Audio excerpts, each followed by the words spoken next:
Ladies and gentlemen, welcome to Hub City Fight Night 9, Lyons versus Hayes. We've got an absolutely stacked card for you tonight on this rainy Saturday. Ryan, what do you think? Man, there's no better place to be on a rainy night. 100%. Fight night in Jackson, Tennessee, man. I just want to thank everybody. This is a sold-out show. No tickets are available. And, man, that's just exciting to me, man. Jackson showed up. Everybody, the sponsors, the fighters. We got some new teams on board that we haven't had before. I'm excited for tonight, and I can't wait to get going. Yeah, so ladies and gentlemen, better buckle up because here we go. Ladies and gentlemen, it is finally time for Fight Night 9. Welcome back to Hub City. It's been a few months. June 22nd was the last one. Yep. And I've got the reigning lightweight champion of Hub City MMA to my side tonight, Lane the Prodigy Rowe. Lane. What's going on, man? Happy to be here. I'm so glad you're beside me tonight, brother. This is awesome. I got to know, what's some of your favorite fights tonight? Who are you looking for? I was just going through these cards trying to really make sure I get these right, but I know for sure Austin Little, because mostly because he said he's interested in getting in the cage with me. Yeah. So I'm kind of getting an advantage here. I get to watch a fight live right here. But I also know that he's just a really good fighter, and I'm very excited. Obviously, all of our Aero Athletic guys, I'm extremely excited for. Specifically, Corban lights out Lyons. I mean, holy cow. The main event. The main event. This is definitely, when we put this fight together, this is definitely the hardest fight of Corban's career. I think and so. you may argue even for Payton's as well, too, because Corban is a very well-rounded guy, undefeated, #1 bantamweight in the state, all finishes. I mean, the storyline is great, and even at the weigh-ins last night, you know, they had been really cordial, really respectful, but then all of a sudden, out of nowhere, something happened. Payton Hayes got really upset last night, and some words were exchanged with teammates of Corban, and I think that's added to the fire for this fight now because it was really intense at the face-offs. There was some tension in the air. Very much so. I think there might have been a catalyst on the comment on the civilian side there, but it was definitely. I know that Haynes. I know that he's a well-rounded guy as well, and if I'm not mistaken, he's also fairly active. Oh yeah. And the experience that I think both of these guys have is just perfectly matched. It's something that you don't get to see a lot of in amateur MMA anymore because you know, fights fall through. Your last fight. No, I have no idea. I contacted 50 different people for you, and then we got Leonardo Lechuga. So to be able to book a fight and it stick together for the whole amount of time has been fantastic, especially for these two guys. Because, you know, you hear the grappler versus striker, but I think it's really just well-rounded versus well-rounded tonight. I was going to say the same thing as far as everyone's trying to pick a certain discipline for either. And I can only speak so much for Hayes, but I train with Corban, and the thing about Corban that makes him so crazy to me is he's a closed book. Just when you think you know what he's going to do, he has 3 more tricks up his sleeves. Fair. And from what I've seen from Hayes too, he's so fast is what impressed me. He seems very fast fighter, and I think his pace is pretty fast as well. And I think that's something that Corban's going to have to adjust to as well. Just because most of his other fights have either been straight to the wrestling or a little bit slower. And I think that Hayes is going to kind of bring a little bit of that heat tonight. Well, you're very analytical in your commentary debut already. Well, I appreciate it. And as far as my other favorite fight here has got to be Warmath. I'm very excited. Yeah, that's going to be a good one. Well, it looks like we're about to start the national anthem, and then we're going to get Fight Night 9 get started. Let's do it.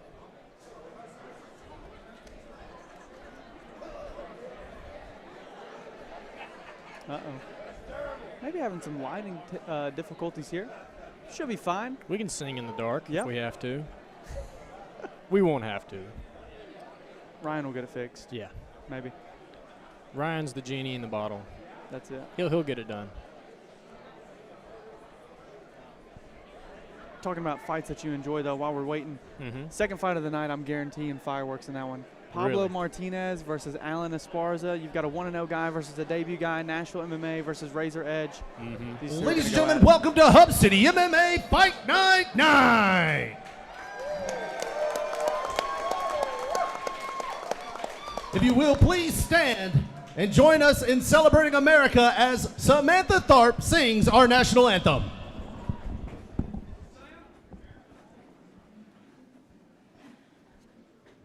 Oh, say, can you see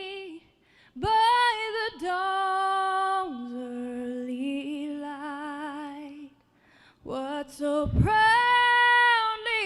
we hailed at the twilight's last gleaming, whose broad stripes and bright stars through the perilous fight, o'er the ramparts we watched were so gallantly streaming, and the rockets regular, the bombs bursting in air, gave proof through the night that our flag was still there.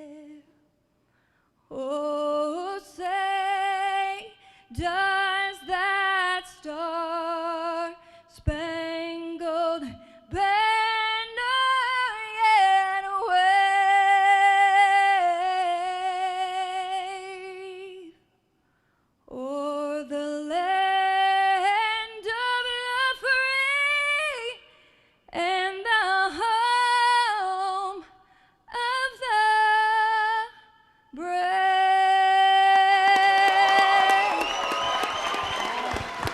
Give it up one more time for Samantha Thorpe.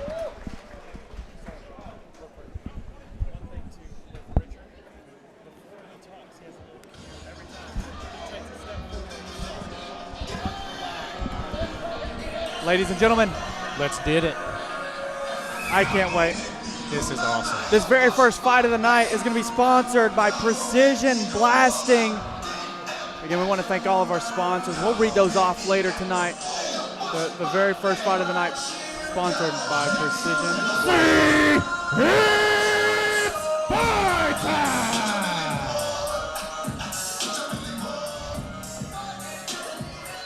It gives me chills every time. Every time. I still get flashbacks, man, just from watching fights. Anytime the music gets loud. You were just talking about your first one. That's right. It is now time for our first fight of the evening. And coming to the cage first is going to be Alex Battle Nail, fighting out of Memphis Judo and Jiu-Jitsu, a very well-rounded gym down there in Memphis.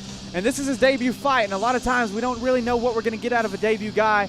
But I was able to talk to his teammates, Jared Travis, his coach Zach Underwood, and they're very confident in this guy. They know that he's got the skills. He's a wrestler. His game plan is to really take you into deep waters, ground and pound. And I think that's going to serve him a big advantage in this fight with Chris Monty, because Monty really likes to stand and bang. But Yeah. very high praise on Battle from his teammates. I know Memphis Judo and Jiu-Jitsu is a great gym, infamous almost for how great their wrestling is. And their Judo and Jiu-Jitsu, it's right there in the name. But I also know they got some really good strikers too. So from an 0-0 guy, I mean, I've seen some 0-0 guys, we say, yeah, I'm a wrestler, and they get in there and they knock a dude out. So I'm very excited for this. Debuts are always fun. Debuts are always fun, dude. Because like I said, you never really know what you're going to get out of a guy, right? Like, everything you put into the gym, all the hours, all the effort, all the training, you finally get to see it come into fruition, but it's like, what is that actually really going to look like? We're going to find out here very soon. I love the shorts, I got to say. Very nice. I love the shorts. Giving Rocky Creed vibes. Man after my own heart, I got to say. And his opponent coming up in the red corner, Christopher Monty. Monty's fighting out of War King MMA out of Milan, Tennessee. You're going to hear that name a lot, that War King name tonight. 3 different fighters on the War King team. He's got an 0-1 record. TKO loss back a little while ago here at Hub City versus Jacob Scarborough. I remember that fight. But man, he is a stand and bang kind of guy. He really wants to just stand and throw. He wants to try and knock you out, but also, too, he's got some antics. He's got some taunts he's going to probably more than likely bring out in this fight. He was at the weigh-ins in a suit. I mean, that tells you all you need to know. It's all business. All business. It is all business. What's going on, Jason? We asked him. Jason Aldridge. We asked him, what are some of your titles? What are some of your ranks? Things like that. He's the SGKO middleweight champ.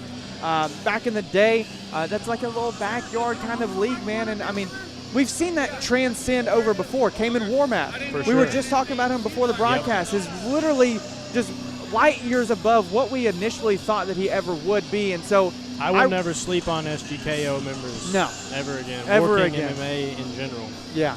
So I'm expecting a lot out of Christopher Monty. Again, it's been a little while since he's been in the cage because that TKO loss of Jacob Scarborough, I want to say it was like 2022. It's been a while. It's been a minute. But more time to get sharp. I mean, more time against the grindstone. And if I know Working MMA, they've been grinding. So 100%. Let's pass it off to Richard for the official announcements. Ladies and gentlemen, this opening contest is set for 3 3-minute rounds of MMA action. When the action begins, the man in charge, referee Tyler Martin. And now, introducing first, fighting out of the blue corner, weighing in at 168 pounds, from Memphis, Tennessee, representing Memphis Judo and Jiu-Jitsu, Alex Battle Nail. And his opponent, fighting out of the red corner, weighing in at 169 pounds, from Jackson, Tennessee, representing War King MMA, Christopher Monty.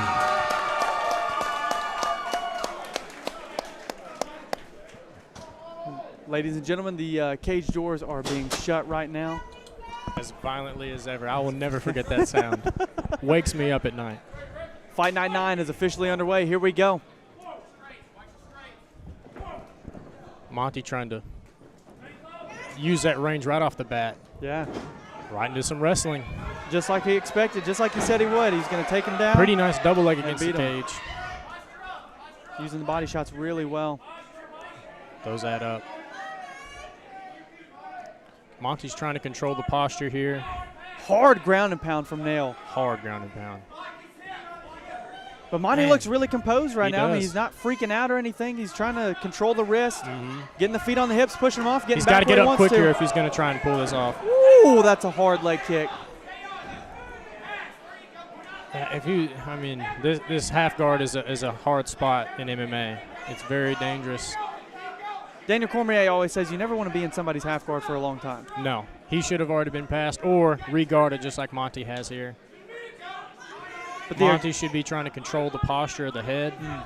The aggression from Nail right now is what's really pointing out to me, though. I mean, he's coming into this thing looking very confident and prepared in a debut fight like we really didn't know if he would or not, but he's living up to the hype from his teammates. Yeah. I'm curious to see if the adrenaline will kick in, but so far he just seems as this is his second, third, fourth fight. Right. I mean, those body hard shots will body add up. shots.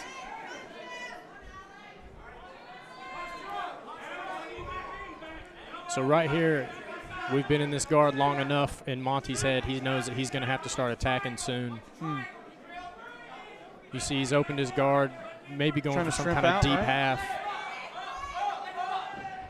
Jeez. Nice. Brutal ground and pound. This ground and pound is insane. It's always dangerous trying to punch on your way down. But it seems like it's something he's really confident in, like he can at least land in some kind of position and go back to work. Yeah.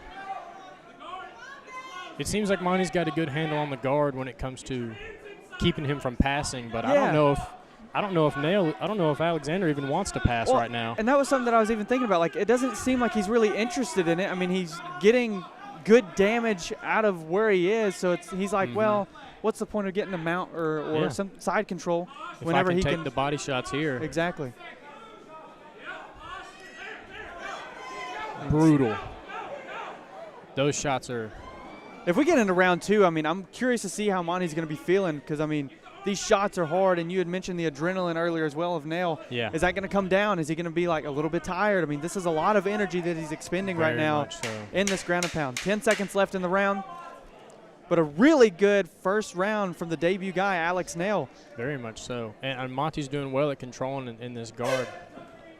Yeah, not allowing him to really change position or get any type of advantage other than the ground and pound. Is an advantage. I mean, it is an advantage, 100%. You know that body's feeling it right now. Man. Alex looks really composed. He's got a little bit of swelling on the face, it seems like, but, I mean, other than that. Yeah. Neither one of them seem to be extremely tired right now, which is a really good sign for an amazing second round. Yeah, so if you're Monty, I mean, obviously you don't want to be on the back, so what should he be doing in the second round to try and avoid that? Well, from what I saw from his double leg against the cage is that he let him get too close. He immediately started going for grips and wrapping him instead of trying to frame him away. Okay. Anytime someone gets on your hips and you're against the cage, you need to start getting them off of your hips instead of wrapping them up, unless you're willing to play in guard. But I think Monty's probably going to have to change that game plan up if that was the initial thought. We haven't gotten to see much taunting from Monty because that was such a fast-paced wrestling round for Nail. Right into the wrestling. But really in the stand-up in round one, I mean, Monty landed some great shots straights down the pipe. But both going with some kicks now off the jump. Oh, he's tearing. That's a beautiful kick. But a great right hand. Oh, and it looks like Alex Nail is starting to put the nail in the coffin. Indeed. Don't count him out yet. Monty's these are hard strikes. Monty's got to get his head up and start moving. If I'm Nail, I'm breaking away and I'm unleashing right now. Yep, I wouldn't even wrestle. I wouldn't even wrestle here if I was Nail, but he seems to be, man. Here he goes. Beautiful. There it is. Huge He's shots. opening up. Monty's got to do something here. Wow. Alex Battle Nail. Amazing debut fight. Debut win. Very impressive. Man. Wow, very impressive. Skilled wrestler and really good ground and pound. But that cage work right there from a debut fighter, not when you get someone against the cage, your immediate thought is, oh, I need to wrestle now. Yeah. I need to take him down. He knew that if he had him on the feet, and he stayed back and stayed composed and just threw, dude, it was going to be what we just got, a TKO finish. Yeah, and I mean, I think you got to give some credit due to his cornermen. I mean, you look at the guys, Zach Underwood, Jared Travis, both experienced guys. Zach especially, I mean, he's been fighting for Lord knows how long. I mean, since I was 10 years old, I remember watching him fighting in the regional scene, and I mean, that is exactly how they fight over at Memphis Judo and Jiu-Jitsu. Tyler Martin has called a stop to this contest at 35 seconds in the second round, declaring your winner by TKO, Alex Battle Nail.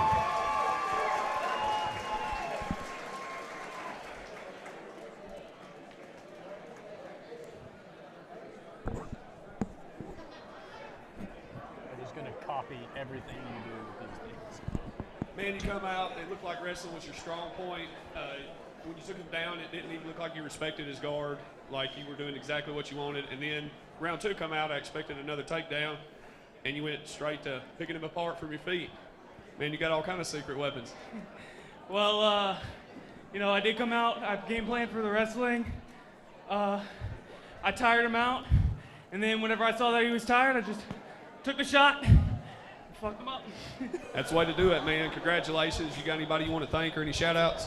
Just my coaches, my team for working hard with me, training me. That's all. Congratulations, man. Keeping it simple, Alex Nail, man. What a great fight. Man. What a great first fight of the night. Amazing.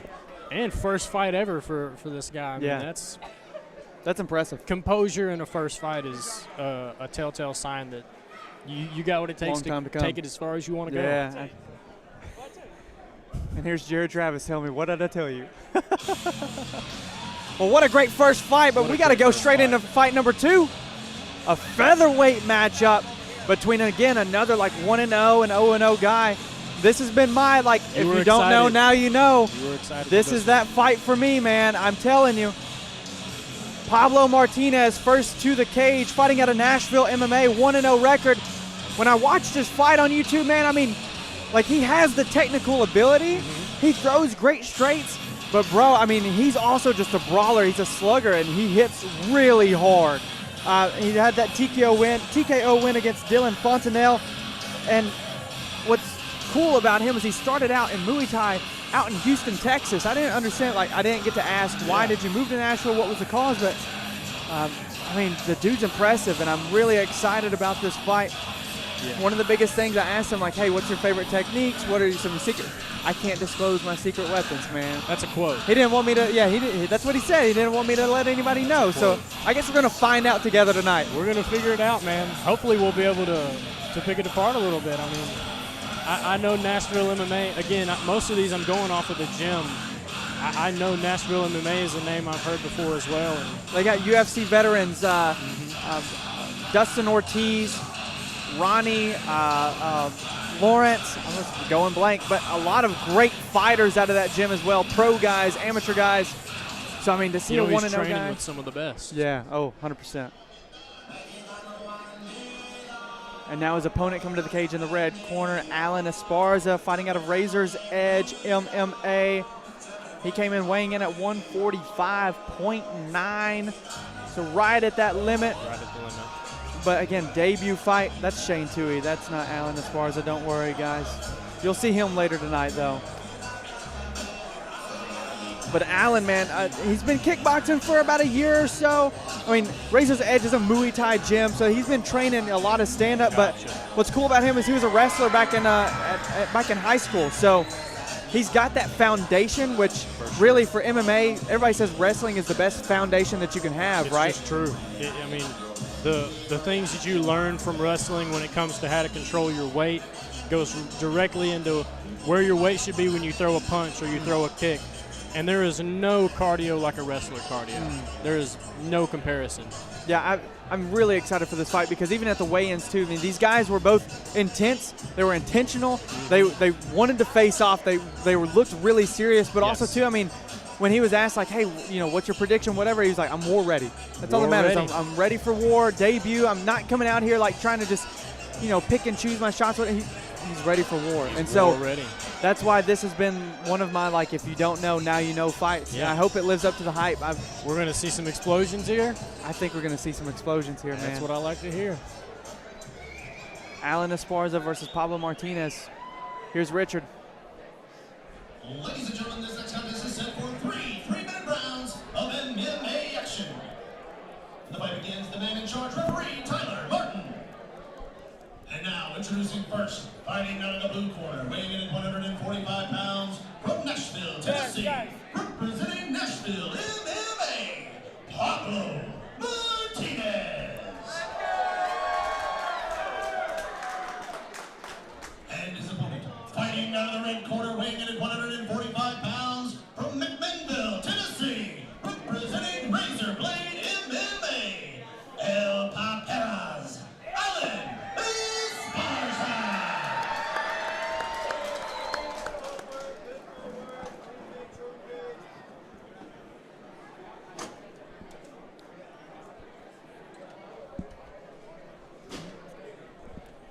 All right, ladies and gentlemen. Doors are shut. Fighters are ready. Here we go. These men are locked in. Dude, they both look in like great shape too. But again, Pablo, like I said, he's technical, right? He's got that precision striking, so he's not coming out too crazy. He's, you know, trying to figure out his opponent. But man, Allen came out swinging. Yes, very good. And here comes that wrestling we were just talking about. Yep. A beautiful. Great takedown. Beautiful scramble for the double leg, too. And, I mean, a vicious ground and pound. He went straight to it, landing a lot of shots. But a great get-up by Pablo. Pablo's already back to his feet. Big knees. Now he's got Allen against the cage. If this is not where you want to be, yeah, because Pablo's got that length, man. And if he's a precision striker. The head movement that was from good. Allen right there. That was beautiful. Esparza's moving his feet really well. That was a clean straight from Martinez there. I don't know if you saw that. Yeah, he's picking those shots, dude. He's picking them. A lot of movement, though, from these guys. Both these guys, I mean, they're just moving really well, using the whole cage. But he answers right back with that big left hand. Woo! Beautiful. That right hand is landing for Pablo every single time. A nice uppercut from Esparza. Great combo. Going for another takedown. This time he sprawls. Okay. Good defense. This is the slowest moment of the fight right here. This is crazy. I mean, this is what, I mean, both of them throwing knees there. But again, a 1-0 guy and a debut guy, and we're seeing technical abilities like this. I mean, that just speaks to the gym, speaks to their trainings, the time they're putting in. Both these guys look good. I wouldn't have known either one of these guys was debut. Yeah. Again, look at how Allen's moving around. He's not going forward and backward. He's going all around. And Pablo just looks so confident, man. But again, he's got that reach advantage, which is saving him. Beautiful Nice combo body by shot. Allen Esparza. Doing well, mixing up body and head. Yep. You got to keep those hands up. Quit playing with the shorts. Ooh, I love this. That little peg leg is what we call it. Ooh, big Running takedown. the double. Pablo's going for. He's got a butterfly with that right leg. And he's back in guard. He's looking to start landing some shots. I mean, this can't be comfortable for Pablo, right? No, not at all. If I was Pablo, I would be trying to create space or Starting close to. him in my guard. With that stack. Being up against the cage 10 is a good seconds. thing for being on your back. Okay. So you can use the cage to walk yourself up. Yeah. But only if you start walking yourself up against that cage. So Super even first round between these two guys. incredible first round. I think Pablo had the advantage with some of those strikes landing. Yeah. I mean, a little more crisp. Yeah. But, man, I mean, Allen looked really good, too. Debut fight, man. I would say it seems like Pablo picked the right shots. Yeah. Allen found the right shots, if That's that good. makes any sense. Where Yeah. he knew that Pablo would shell up, and I saw a couple of really nice uppercuts to the body. And great, Just yeah, I from mean, just knowing great he would have combos. his hands high. Yeah. And the wrestling. I mean, that Yeah. was insane. But, yeah, like you said, I mean, definitely Pablo picked the right shots for sure. Yeah. He was a little more patient in the Yes. striking, and he was able to land that right hand right down the middle multiple times. Yeah. But a good first round by both these guys, man. Super even round, in my opinion. I'm just now remembering you said that he's done Muay Thai fights. This is his debut MMA. So Muay Thai for Pablo Okay. in Houston. Allen comes from a Muay Thai gym, though, Razor's Edge. Gotcha. So he's been doing kickboxing for about a year, Yes. like training. But I But mean, never a fight. fight-wise, I don't know. Wow. I couldn't find much. That's insane. They're both extremely composed. Yeah, they both look great. Both still locked in. Right back with another leg kick off the jump. And Pablo's really controlling the cage well. He's taking the Yes. center and he's keeping it there. He's using his range really well. He's getting him against the cage, so that way he can really start to pick his shots, right? Nice head kick. Checked by Esparza. Nice teep. Those add up as well. A nice skip step. Yep. Beautiful kick. And it seems like Allen uses that skip step quite a bit, honestly, to set up those combinations because he ends up moving in really quick. But a really big combination by Pablo Into a Martinez. shot. I think Pablo's doing really good of making him wrestle. Yeah. Oh, yeah, for sure. Allen's holding his own when it comes to the standing, but Pablo just rushes and he's making him have to wrestle him. Which uses a lot of energy, right? Very much so. But even, too, I mean, because he's making him use it, a couple big right hands from Allen right there. Combinations from Esparza. But because he's making Esparza use his wrestling, he's able to time the sprawls really well. He knows what's coming. Yeah. And I will say that having your back against the cage doesn't help with shots. Mm. Not at all. You'd rather be shooting someone into a cage more often than not. Great shots. The combos from Esparza are Good check. Ooh.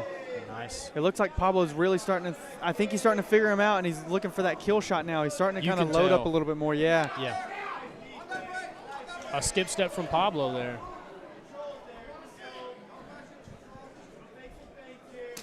Oof. Good check. Nice straight. Good answer from Right. Esparza as well. Man. I mean, these two are just going at it back and forth. And you see Pablo's thrown those knees. Ooh, big right hand from Esparza. And Pablo's right back in the center. He says, bring it on. It seems like Esparza's starting to time those kicks of Martinez now as well. The combos. Don't. Ooh, he kind of leaned in with that overhand there. Ooh, what a Beautiful left big hand. left hook. Head kick kind of slid off the top there. We've got a cut on Esparza now. Right on the bridge of the nose. A beautiful body kick there. But Pablo's body's looking red now. I can see a spot on Pablo's body right Yeah. now. Another good left hand. Allen's looking a little tired. I think Pablo may see that and start to take a little bit more into this fight. Maybe start adding a little more combinations. What a war so far. Holy moly. A beautiful uppercut. The footwork from Esparza is 10 more seconds incredible. in the round. I think we're going to the third with this one. We're going to the third, baby. Beautiful What job. a fight. I saw a couple times Pablo's, he's doing this, I wouldn't want to say flying knee, but he's throwing this rear knee from distance. Okay. And he turned it into a teep in the last, in one of the last, and that's just textbook setting up. And I think that could be something big for Pablo if he decides to use that. I hope I'm reading it right. Yeah, I mean, I think with Esparza, I mean, he's starting to look a little tired. A little bit. But I think it's due to the amount of combinations that he's throwing, right? Like, yes. it's you always want to throw punches and bunches, but at the same time, if you do it so much, you're going to tire yourself out pretty quickly, right? Yeah. And especially with the added body shots from Martinez, and even, I mean, both of them are just eating shots from each other. Yeah.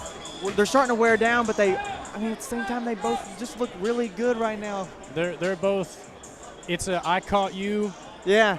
You catch me. Give one, take one. Man, Give one, take it's one. Very rock 'em, sock 'em. We're going into a third. And I will say, Esparza's had his footwork into his combos. He gets off the center line and then throws 5 punches. Yeah. 3 out of 5 are landing. That's a good percentage up there. I did see Martinez's coach telling him to add in some leg kicks in this third round. Maybe to start setting up some more body shots or head kicks as well. There you see a head kick. Nice left hand. Pablo's turning it on now. Pablo's turning it on. Esparza's starting to answer back. Way to get under that. Could have wow, been bad. And a big Way to single finish. leg. And a butterfly. Wow, big He's shot. There. He's going to have to get back up. Oh, my gosh, Esparza. Look at this. Oh, my gosh. Wow. TKO. Wow. Alan Esparza. Debut win over Pablo Martinez. Arguably a little early of a stoppage I there. will say, I mean, I saw the shot sliding through the guard, but the guard was still there. I was a little shocked, but it wouldn't have surprised me 5 more seconds if it would have looked exactly the same. I mean, you kind of see his weight sinking into the cage with those punches. Excellent display from both. And I don't want to say I told you so. Yeah. But if you don't know now, you know. Now I know. Now these two guys right here. What a fight. What a war. And this is at 145. I know a lot of good 145ers for Esparza. I mean, after this fight. Even for Pablo, dude, because both of these guys look way above. I could see that being a title fight. Like, that was incredible. Alan Esparza.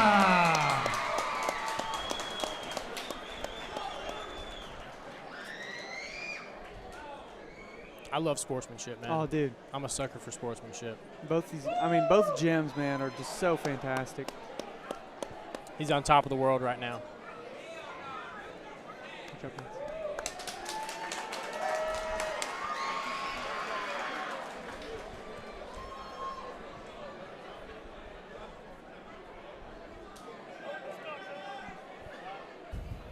Just wiping the blood off his face for the interview. Gotta look nice for the cameras. Man, y'all are some scrappy individuals. Man, we got that Mexican in us. I knew it was going to be a hard fight because he's Mexican. I know we like to bang, but I got the job done. Man, that was a back-and-forth fight. The first round looked like you did pretty well with the takedowns, and then the second round, it seemed like he had come out and was able to neutralize your takedowns. How'd you prepare for the third round, or what were your changes? For the third round, I kept it like I did the first.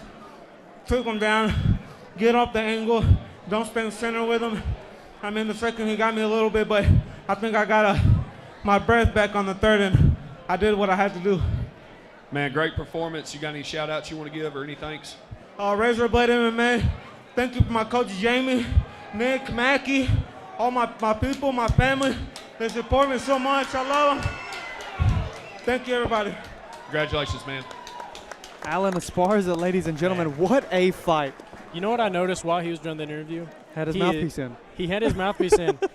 he's still trying to control his breathing. Yeah. That's how you know he stayed left it composed all. that whole fight. He was still trying to just slow us down, and incredible. Man, I want Alan Esparza and Pablo Martinez on the card in the future. For sure. Both those guys left it all out there. That's all you can ever ask for from fighters, bro. All you can ask for. That's all you can ask for. You cannot be disappointed if you know you left everything out on the floor. 100%. I believe both of them left it all out on the floor. That was great. I mean, dude, he rolled under his leg kick into a shot. Yeah. That was awesome. Awesome fight. So moving on to the next fight of the night, we've got a 140-pound kickboxing match. Now, this fight was made on a 4-day notice. We had a couple fights drop from the card that we really were hoping to be on it. And I put out on the internet, hey, I need a kickboxing match. Who's interested? And both these guys immediately, boom. And I was like, oh, perfect weight, great experience, great gyms. Here we go. So first to the cage, Carter Reigns. Now, he's an independent guy, but he is training with Bryce Warner, the #1 ranked, let me make sure I say this, flyweight 125er, really in the nation. And he's got a big fight coming up too. I'm not gonna talk about Bryce too much, but Carter Reigns, I mean, he used to fight out of Wildside. Now he's independently fighting out of Bryce Warner's basement right now. Debut kickboxing matches, looking to do some MMA in the future, but normally fights at 125, but because of 4 days notice, he's like, I'm at 140, and I was like, let's do it, bro. Yeah. And he's so excited to be on it. He's so excited to be on this card with us, and I'm excited for him to be with us, too. Never underestimate a basement of a professional. Oh, gosh, no. We've got some Natasha Benningfield coming out, and with that is going to be Parker Sparks, fighting out of Swift Kick, MMA and boxing. Now, of course, Shane Tuohy is going to be a teammate. We're going to see him later in the night. Yep. So Shane had hit me up saying Parker was ready. He's 1-1. He just fought literally 2 weeks ago over at Ohio Combat League, OCL. Had a good fight, and he was like, you know what, I'm ready to get back in it. I feel good. I feel fine. But, dude, I found a fight on this guy on YouTube, and he's got great head movement. He's really confident in his stand-up. He uses his kicks really well to set up his punches, which normally it's the other way around. You use your punches, set up the kicks. And he's got a really good chin, man. Really good chin.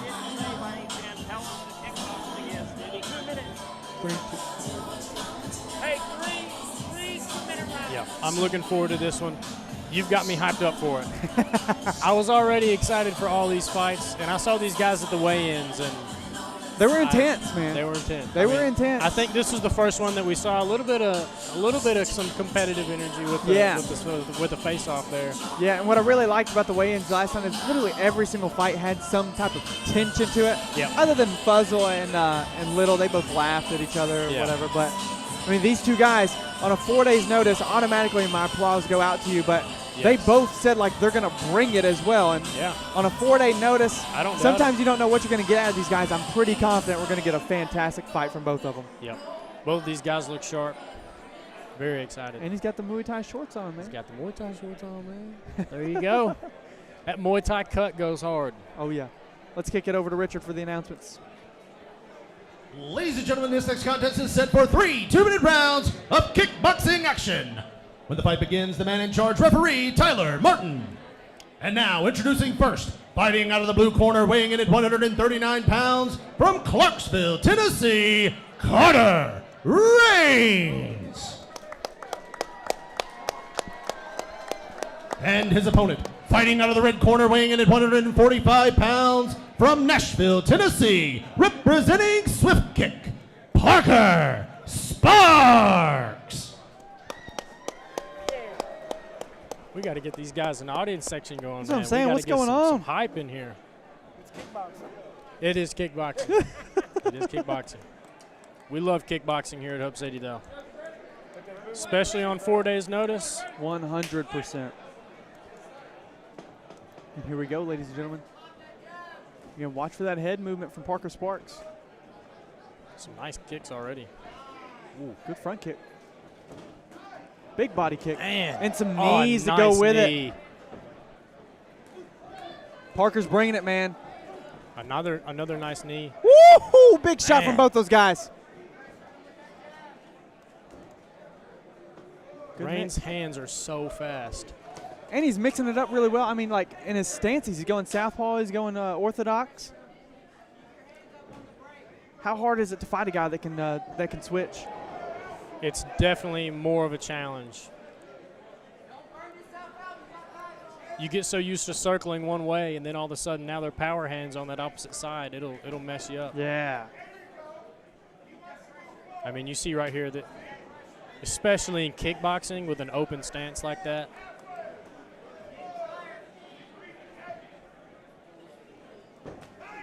Nice overhand. Kind of missed him a little bit behind the ear there. Sparks is just landing some bombs, man. Woo! And the headgear, man. The headgear. Oh. Rain's got a nice body shot taken right there, and some knees. It is Muay Thai. I believe we might be allowed to trip. I'm not sure. No, kickboxing, not Muay Thai. Oh, kickboxing. That's right. The Muay Thai cut got me, man. Yeah, I mean, it's the style, right? Yeah. The style he's bringing. I would like to see Reigns keep that left hand a little bit higher. Other than that, both of these guys are showing good skill. Sparks has got some heavy hands, man. He's throwing some bombs. A beautiful spinning back kick from gosh! Reigns. Right into the cage. Some nice head movement from His headgear's falling off. Hate headgear. I might have said that wrong. It was spinning from Sparks there. Man, dude. If there was no headgear, that might have been a knockout. That 100%. was. Yeah, I think so far Sparks has definitely landed more significant shots.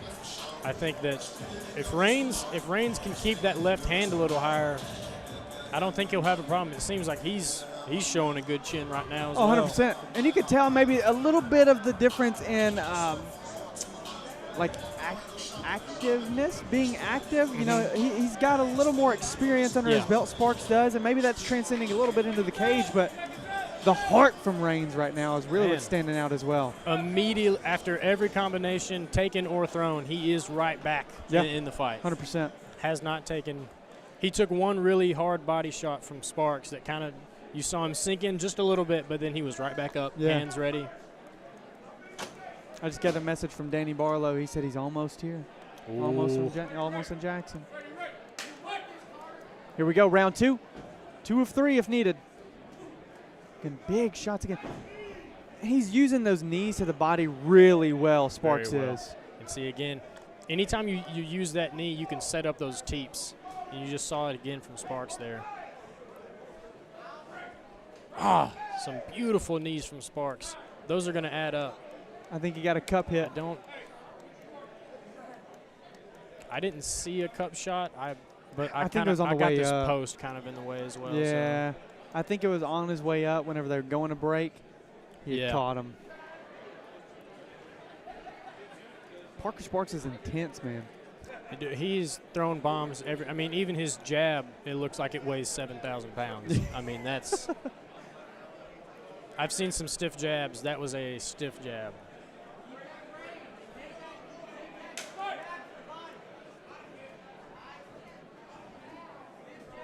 Ooh.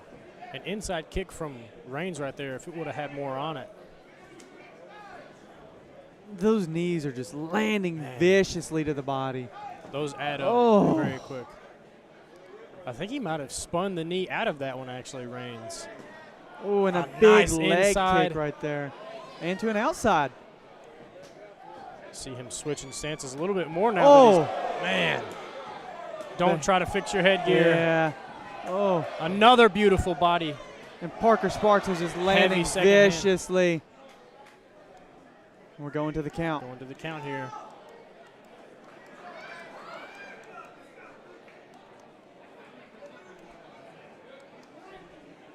Sparks is using a lot of energy. Throwing these heavy hands. But he looks fresh still, man. That's what I was going to say is he's using so much energy, he just looks like he did in the first round. Bouncing, a beautiful inside. Oh, a big right hand. Yep. Another teep. Oh, a big one, too. Reigns isn't going away, though. I love this. He's in the fight. And for a 4 days notice, let's not forget this, ladies and gentlemen, a 4-day notice, these two guys are just going at it. Reigns back up against the cage. We might have to get that headgear fixed. Yeah, let's tape it to his head or something.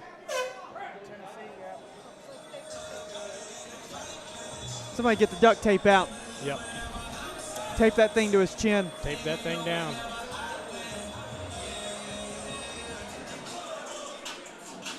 Man. Well, a well done job from Sparks so far. I was about to ask, what's your analysis so far? What are you thinking? So far, I think Sparks has landed for sure now with the second round.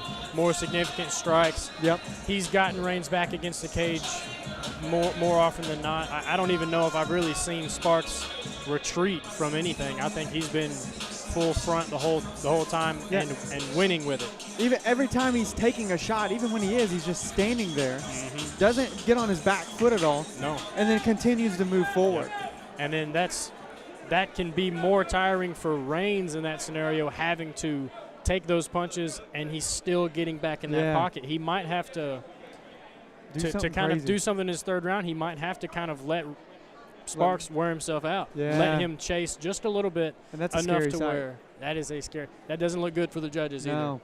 So he's either got to start bulldogging on his own or. It looks like they taped the headgear. Yep. Maybe we'll see less movement. A good stiff I don't know if you saw that inside. Yeah, that jab was beautiful. Another head kick from Sparks. See, now he's starting to move in and out a little bit more, which he's going to have to do, right? For sure. But if you're doing that, you got to make sure you're at least in the center of the cage and not backing up all the way to the to the cage itself. Like right there, he should be back in the center, and there he is. There he goes. Leaning a little bit with his right hand, it seems, Reigns. Yeah. And he's got the hands down. Do you think that's a sign of, like, I'm tired, or maybe that's his fighting style? I don't remember seeing it in the first round. Yeah. So that might be a sign of fatigue. All I know is that Sparks is still throwing these kicks.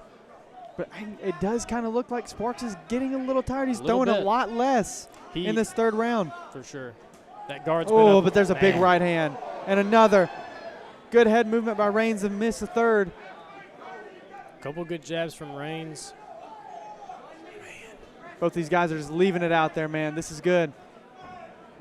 You can't turn your back like that, though. Good head movement from Reigns. He knew the big shot was coming, kind of waited it out. I think if we can see some good head movement from Reigns, Sparks would really get wore out. Throwing bombs like that. Yeah. When you hit, it's one thing, but if you miss a big shot. Ooh. Again, just landing massive right hands over and over. And the body shots. Oh. Man.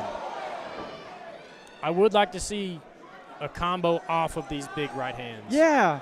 Not only just throw like haymakers, but make them look a little more pretty as well. Gift wrap them, if you will. Yes. Yep.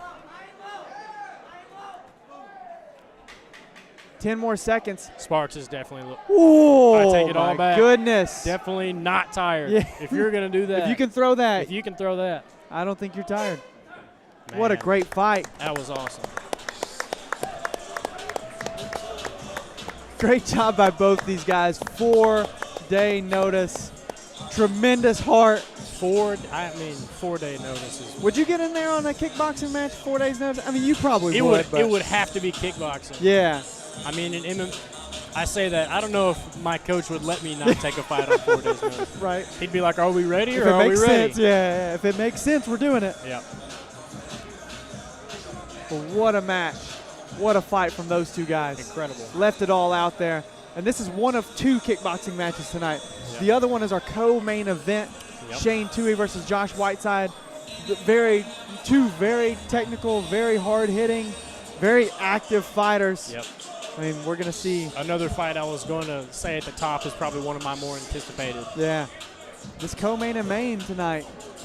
This whole card is It's living up to the hype right now. It is. I think I've hyped this card up more than any other one ever, and I may have a little bit of bias because I made it, but still. That's all right. It's living up to what I was hoping it would. Yeah. Exceeding expectations. I think absolutely.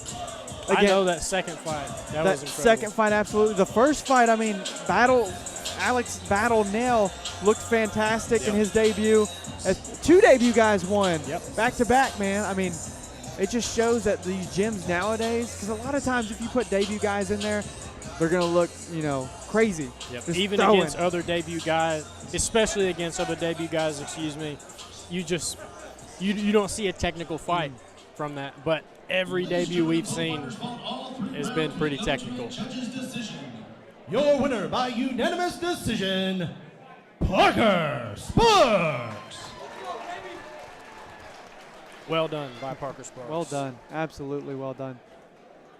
And Carter Raines. Great display. I'd like to see both of these guys Parker. back. Yeah. Man, he was tough. It seems like everything you threw at him, he just kept coming at you no matter what.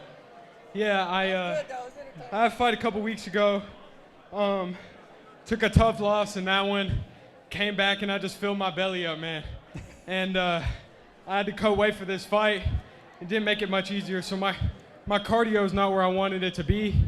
But in the end, came in, got the job done. That's all that matters. I'll be back in the gym on Monday. Be back to work.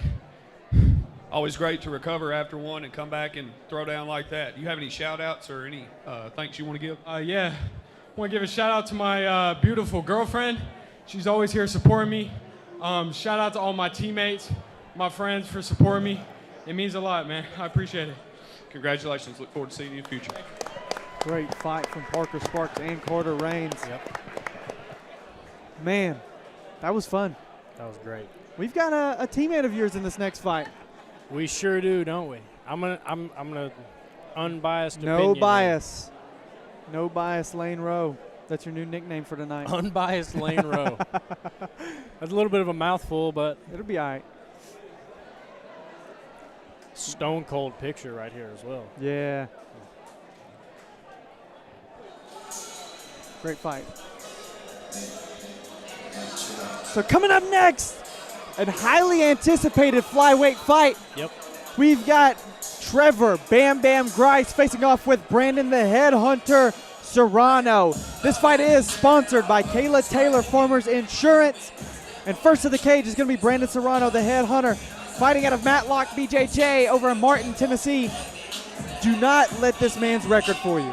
I'm just throwing that out there. He may be 0-3 in his record, but look, his last 3 fights, he had a submission loss versus Caleb McBride that arguably he might have won the first round, and then he slipped into that rear naked choke. It was a really, really tough, highly contested match. He had a loss against Justin Williams, and then he also had a sub-loss against Q-Hatu, which is also one of the top flyweights right now in the Tennessee. So he hasn't fought any bad people. I really feel like, though, he was trying to do this by himself before. Now he's teamed up with Matlock BJJ. He's tied into a gym that has really good coaches and is on the come up. I think we're going to see a new Brandon Serrano tonight. Yeah, you'll hear me say it a million times. The gyms that stand out, Matlock BJJ is one of those.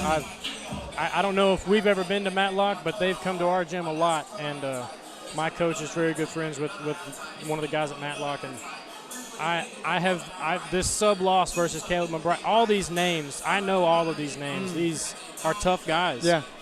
And this division only has so many people, and they're all tough. Yeah.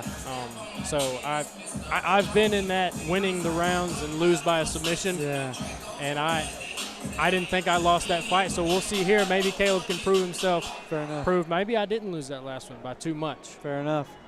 And up next to the cage, we've got your teammate, Trevor. That's right. Bam Bam Grice. Unbiased. Fighting out of Aero Athletics right here in Jackson, Tennessee. He has a 2-1 record last 3 fights. That submission loss against Michael Fairhurst. Yep. But then he had a TKO win against Christopher Phillips and a TKO win against Israel Binkley in his debut. He's the number 12 flyweight in Tennessee. His strength, in my opinion, was the ground and pound, because in both of his wins, that's how he won. So I need to know from you, what have you been seeing in the gym from Trevor Grice since his last fight up to this one? What has he changed? What has he been doing? What's he going to put into play here? I've been thinking about this all night, and the 2 words are mental sharpness. He is probably one of the most dedicated people in the gym, and technique-wise, I mean, everything on this card is right. Tremendous ground and pound, speedy. This is one of the most spaz is the only word I can think of. He is so fast with what he does, and head movement and hands on the ground. He's been doing a lot more jiu-jitsu recently, so I'm excited to see him use some of that. Yeah. And, man, he's another one of our well-rounded guys, and I think this is going to be a good test for both of them. Yeah, I think this is going to be good. Originally, this fight was, I believe, booked for June.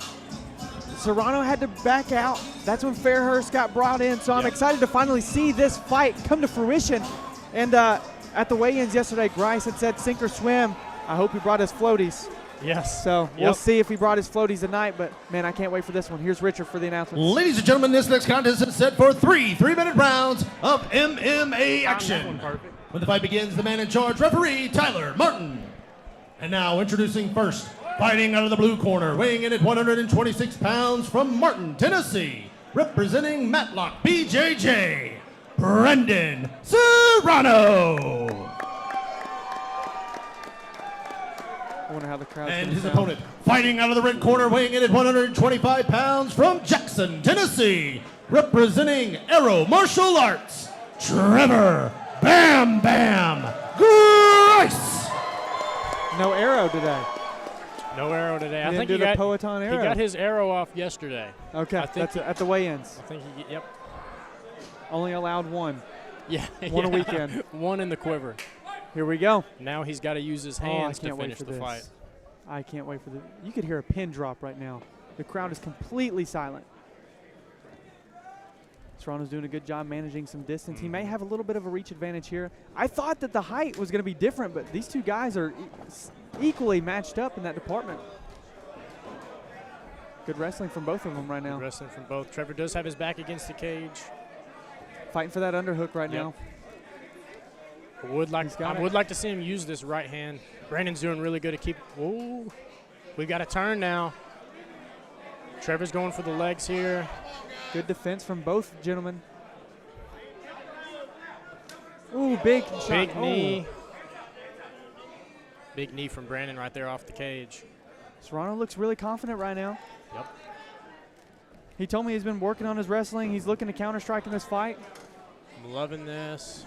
Big takedown by Trevor Grice. Again, anytime you're on your back, being against He goes the cage straight to is half guard. Yep. But this is where he wants to be if he's on the bottom, right? Yes. Yep. Ideally. Half guard against the cage. Oh, right to mount mount from Trevor Grice. Here's He's that really ground high. and pound. You gotta watch. He's got hooks in here. If Can we see a submission victory? Going for that rear naked choke possibly. Starting to flatten him out. It looks like Trevor might be trying to flatten him out now. You got to fight the hands. He didn't fight the hands.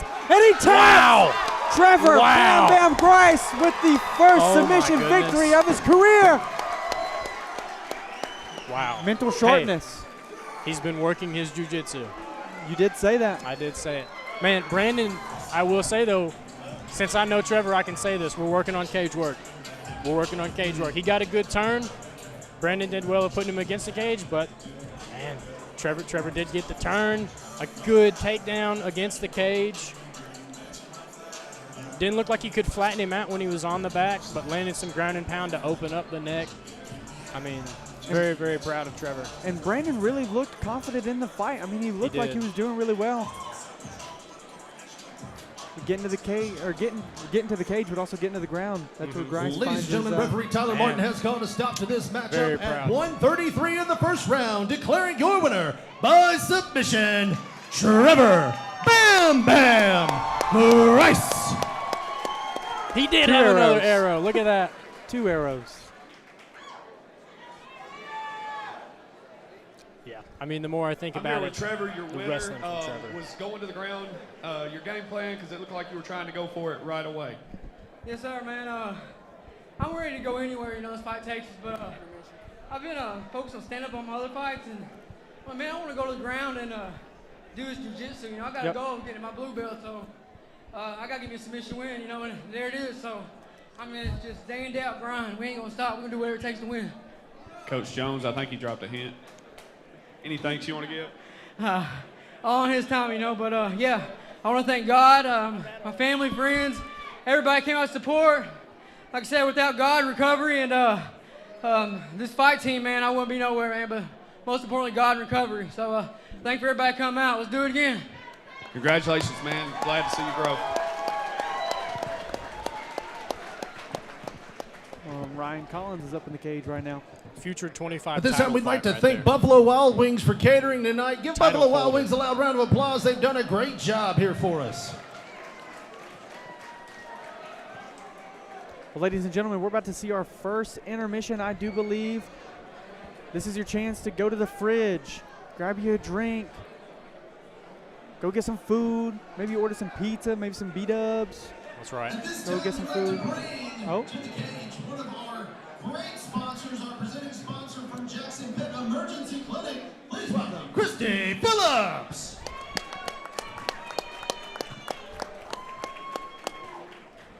Hey guys, good evening. How are we tonight? How about that last fight? Oh, come on. How about all the fights so far tonight? Yes. I don't have much. Presenting sponsor of the Jackson Pet Emergency Clinic again. This is Hub City Fight Night 9. I'm excited as always to be the presenting sponsor. The only thing I would tell you, how many of y'all have kids? No, but okay. How many of y'all have pets? All right, October 18th. It is a Friday night, 6 p.m. to 8 p.m., a trunk or treat for your pets and your kids. We're good. This is our third annual trunk or treat. Bring your pets, bring your kids. We're going to have vendors. We're going to hand out candy at the emergency clinic parking lot, 6 p.m. to 8 p.m. on October 18th.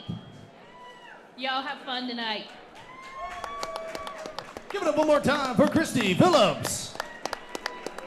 Some of y'all got a little weird when they ask about kids like this was an interrogation, so we're going to give you a quick 10-minute intermission.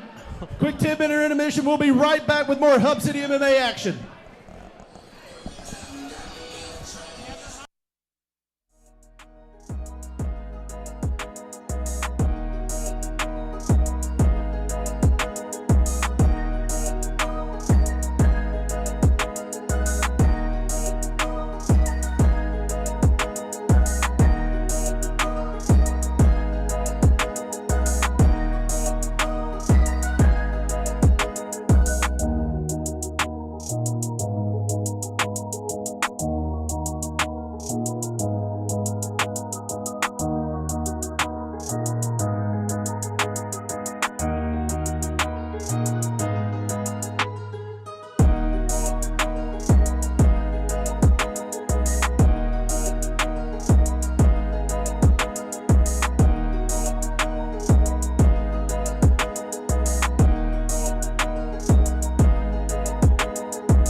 Ladies and gentlemen, I mean, we're already 4 fights in, a third through the card. Lane Rowe just all of a sudden discovered he had his belt behind him. I just something didn't feel right. Something was missing, man. I couldn't put my finger on it until I found this thing just lying in the bag. Well, if you don't know who this man is, it's Lane Rowe, the prodigy.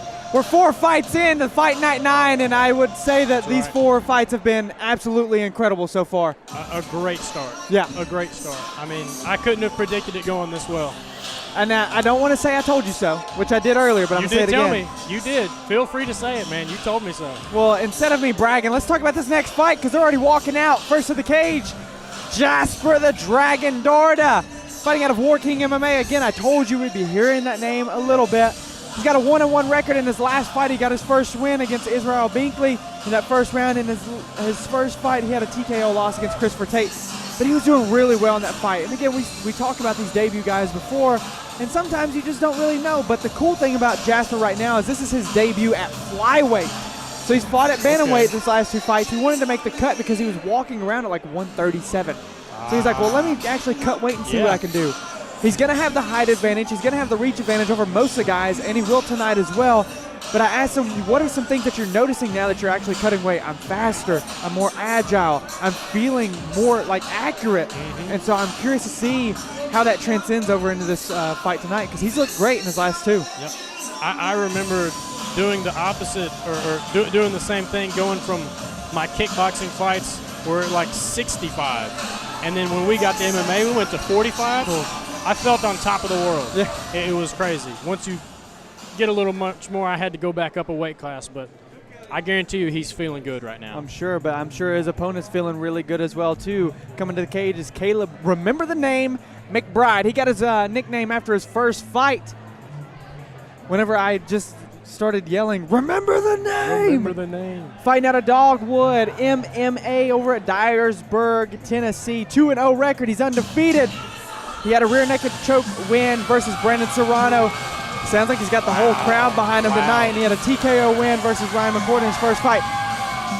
Ranked number 5 in the state right now at flyweight, and he said he feels like he has the advantage on the ground. Cool fact, purple belt in BJJ, so look for him to use that, but Jasper's really good on his back as well. Yeah. What are some things that you've noticed about Caleb? Because you've seen him fight a couple of times now. What are some of his strengths? Man, I haven't seen I haven't really seen a major flaw, which I feel like coming with 2 or 3 fights, usually you find something you're like, this person's doing really well, they really need to fix this. Yeah. I haven't really seen anything he particularly needs to change. Okay. I feel like he's already got a good idea of what actually Danny Barlow, who's in the building today, told me, your amateur fights are all about finding out how you want to win, finding out how you don't want to lose, doing all these things, and it seems like after 2 fights, he's already figured out what his plan is, what 100%. His game is. And so he's just, all he has to do now is sharpen his tools.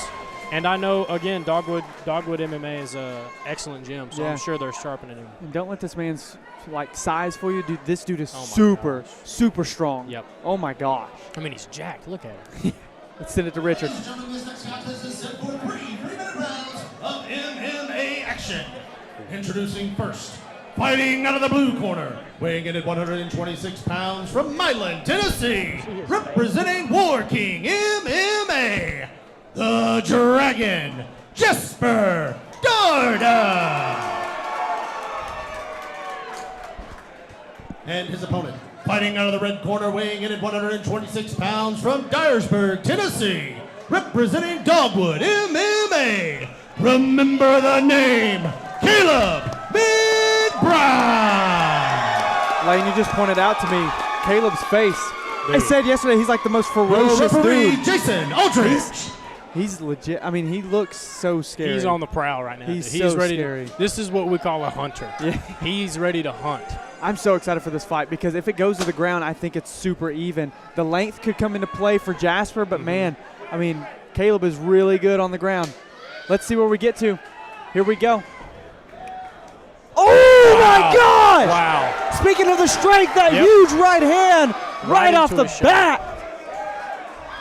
Got to be careful coming in to mount here with those butterflies. You got to step over.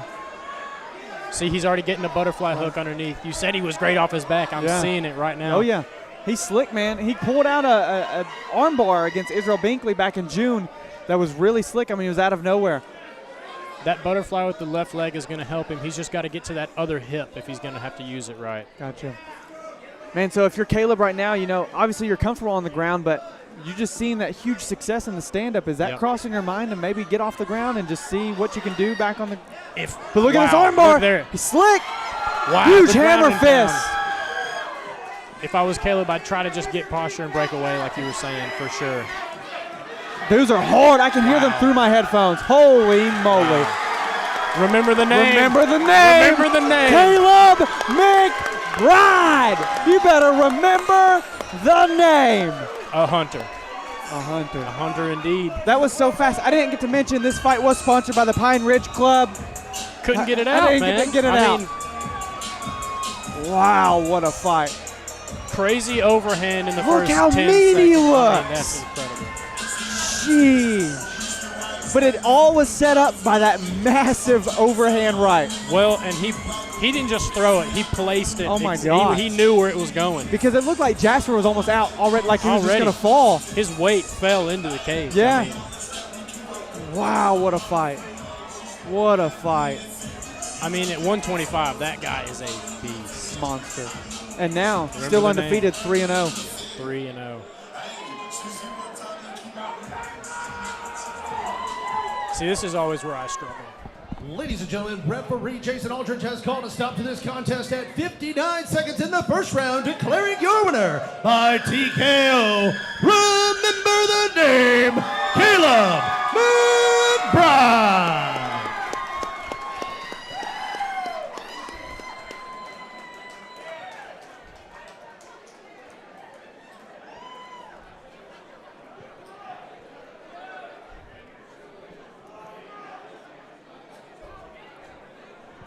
Man, I think you get more scrappy every time I see you. Man, yeah, from now to a year ago, I'm miles ahead of where I was. I got miles to go still, working my way up. Ready for that 125 strap though, Ryan. You hear that, Ryan Collins? Man, what changes have you made to progress so quickly? Working on my striking more than anything. I've been training jiu-jitsu for years. Getting the rest of my game caught up. It's been a lot of work, but we're getting there, man. Congratulations on this win. You got any shout-outs you want to give? To my Dogwood team, could not do this without you guys. All my friends and family that came to support me and support me every day. Thank you guys. Congratulations, man. Look forward to seeing you in the future.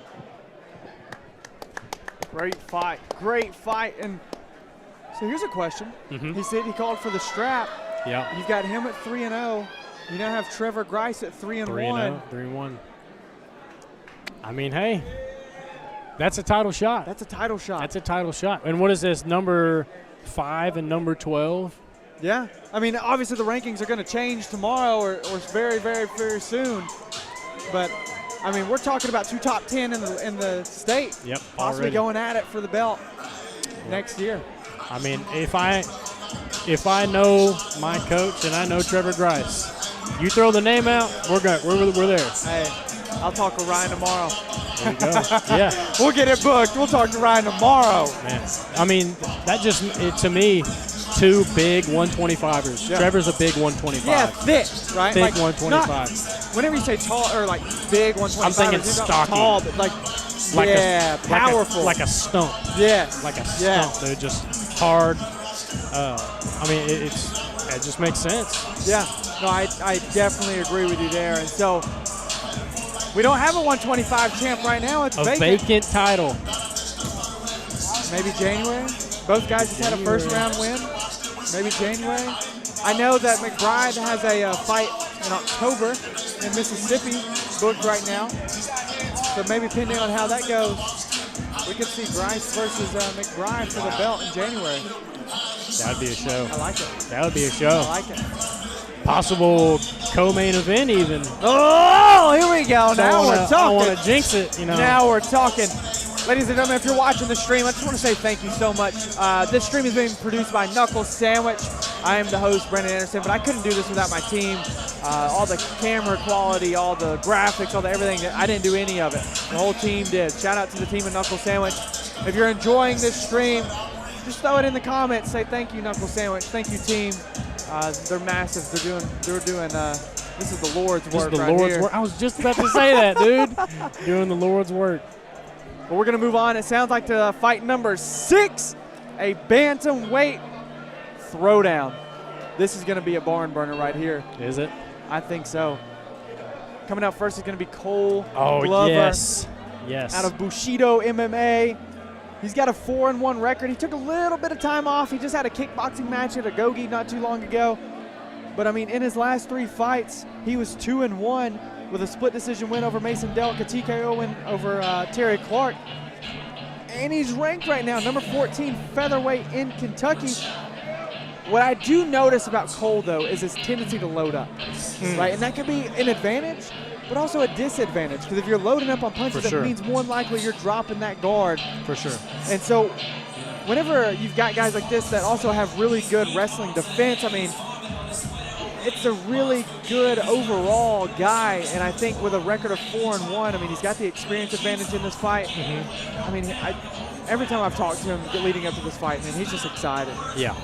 He's excited to get back in the cage in MMA. Yeah, that's what you want.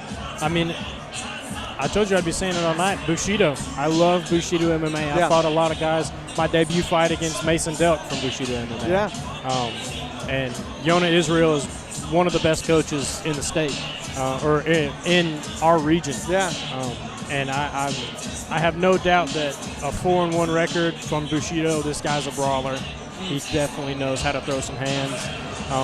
And I'm seeing here that he's got great wrestling defense. So if he's as well-rounded as you're saying here, I think he's going to be a very good match against who I know, Khalil, Hodges, not personally, but I've seen some fights. And I think this will be a good fight. Yeah. What takes me back with Cole is watching his fight with Delk on YouTube. And, I mean, he was able to really control that fight. Delk was the bigger guy in that fight, but he was able to control the wrestling. He was able to actually get a lot of takedowns, and when he got to the ground, I mean, he was on top, and he was controlling the fight the whole time. Yeah. There were some of the striking exchanges that were a little bit on the opposite side for him, but he really saw success on the ground controlling the fight where he wanted it to be, so I'm really expecting something like that from Cole Glover tonight. His opponent coming in, though, Khalil Bill Hodges. Sounds like a play on Kill Bill. Yeah. But coming out of Shackleford MMA, some of my favorite guys in the region. They're so fun to watch. Man. They always bring the energy. His teammates, you know, Keaton Clinton, Marquez Stamps, Evan Stevens, and there's even more down there. But those guys have fought on the cards around here, and, man, they're so fun. Sportsman. And Khalil, and Khalil is exactly that as well. He's a sportsman. He's fun to watch. And, man, that last fight of his in June against Mason Doyle was a barn burner fight. Rock'em sock'em robots from the beginning to the end when he got that KO win over Mason Doyle. That was, I mean, I already said it. I've seen this guy fight before, and again, the Shackleford guys, I just know this is going to be a good fight. Yeah. I know that Mason Doyle is a name I've heard before, and I knew that was a tough fight. Yeah. And it was indeed a tough fight, but he showed out, I think. Yeah, and in that fight he showed, one thing that I noticed was just a lot of growth from his first fight. His first fight, he was really timid. He was on the back of the cage a lot. He was on his back foot a lot. He was just circling. Yep. But in that fight with Doyle, dude, he was going forward. He was controlling the cage. He was pushing the pressure, pushing the pace, showed a lot more confidence in the striking. Man. And so I feel like that's carrying over, because even when I talked to him at the weigh-ins, he was like, I've even evolved even more since then. Yeah. So I'm like, dude, what is that going to look like? Yeah. Because Khalil is legit, and there he goes. He just ran right over to us. Yep. His ears were burning. Yep. I could have gave him a fist bump if I wanted. I wasn't focused. I Khalil see Hodges versus- confident striking. Yeah. That's a Sums it up. huge plus.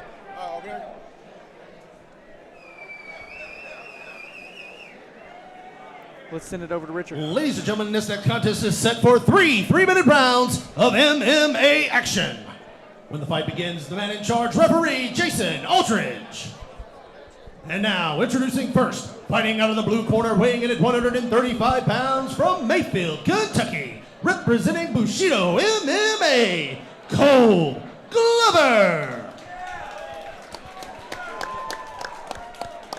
And his opponent, fighting out of the red corner, weighing in at 135 pounds from Olive Branch, Mississippi, representing Shackleford MMA, Khalil Bill Hodges.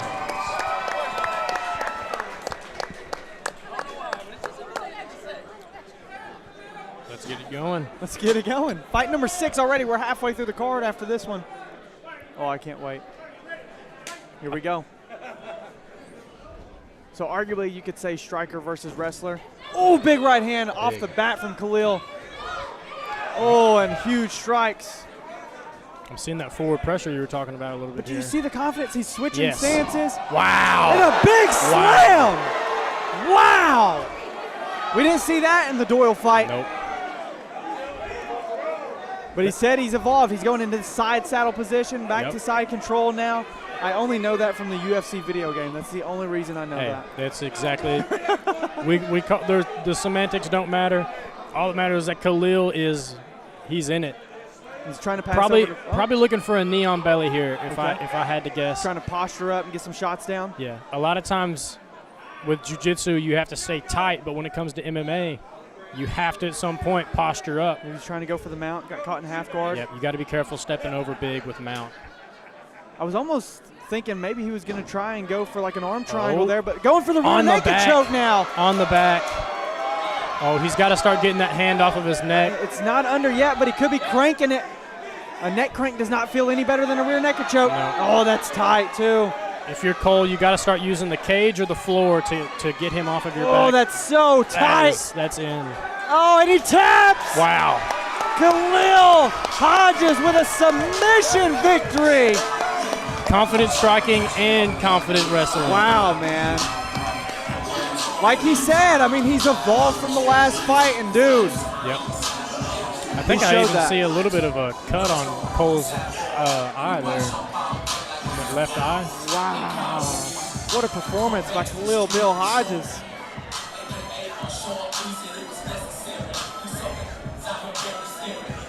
I think Cole started off well on the feet, but then as soon as Khalil started getting that forward momentum, especially when it hit the cage, it looked like Khalil caught the kick into some sort of body slam. Yeah. I don't even know if you could call that a high single. Declaring your winner in 1 minute and 22 seconds of the first round by submission, Khalil Bill Hodges.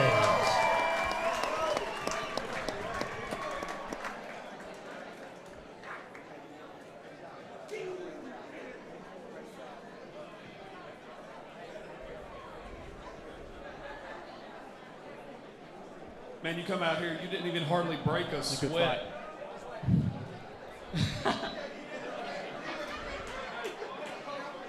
They're saying they made you sweat in the back. Yeah, I don't even know what to say. I ain't gonna lie. Man, you look great. You look seasoned. What fight is this for you? This is my third fight. What's your record now? 2-1. 2-1, man. Moving along. What's next for you? Continue to improve. You know, regardless of what the result was today, I was going to be in the gym next week, so it didn't even matter. That's a great attitude to to have, man. Any shout-outs? Yeah, I'd like to shout out to everybody who came out to support me, my family, my girl, everybody. Thank you. Put God first. Thank you. Congratulations.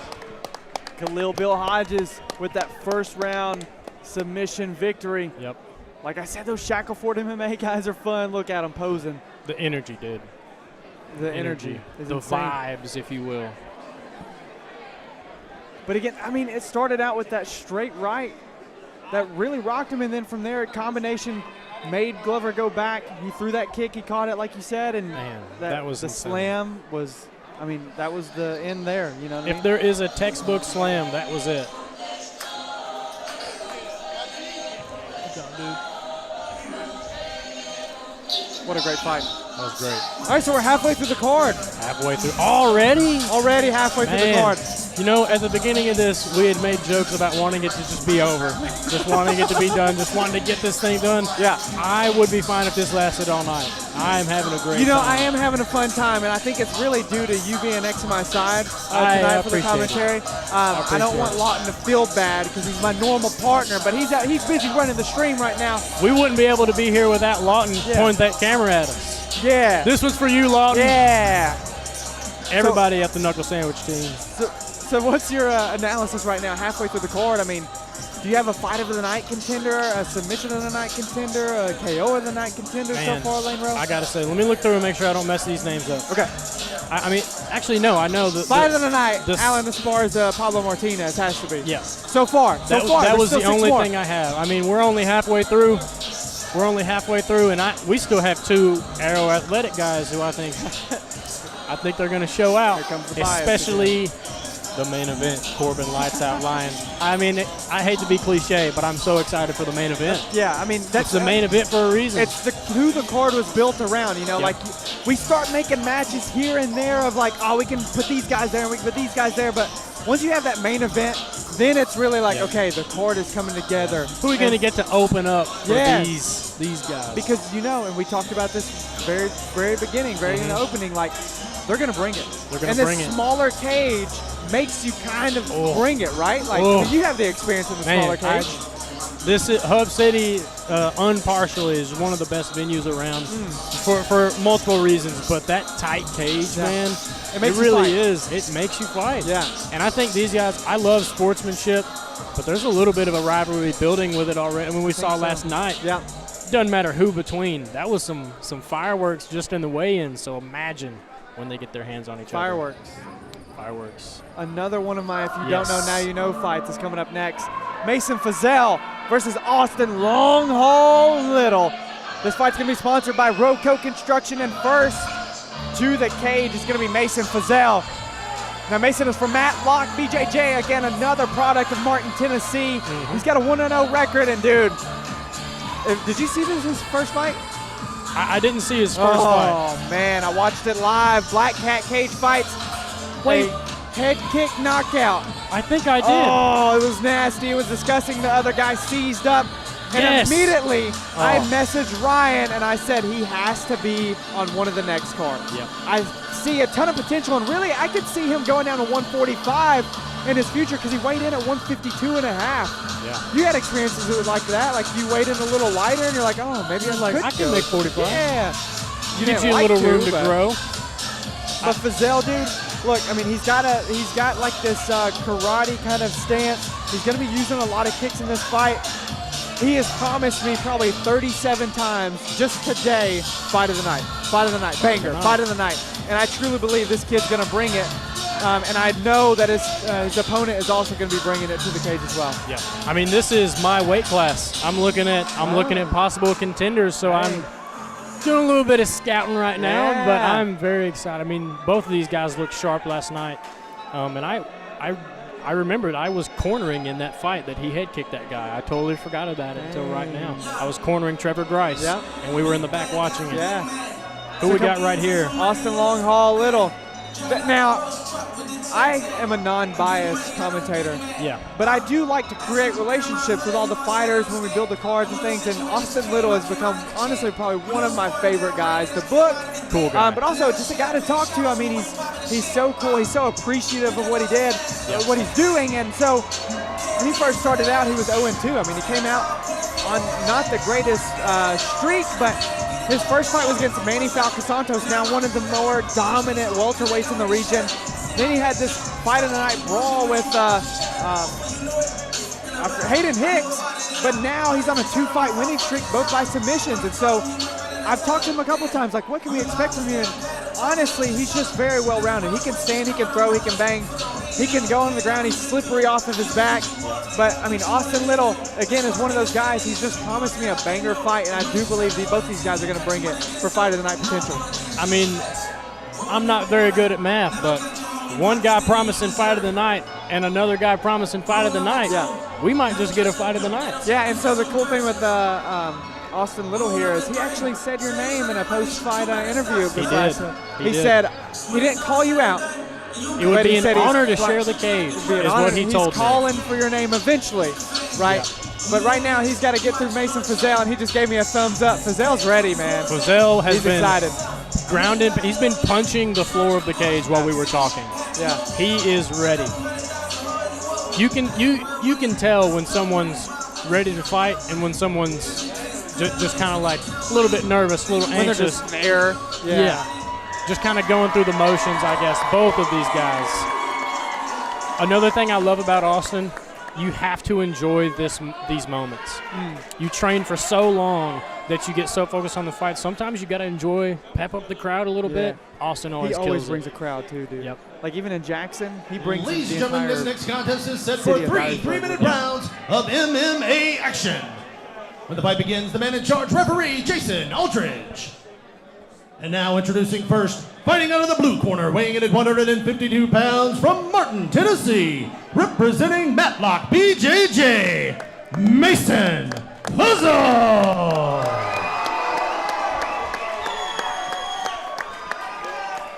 And his opponent, fighting out of the red corner, weighing in at 154 pounds from Dyersburg, Tennessee, representing Dogwood MMA, Long Haul, Austin Little.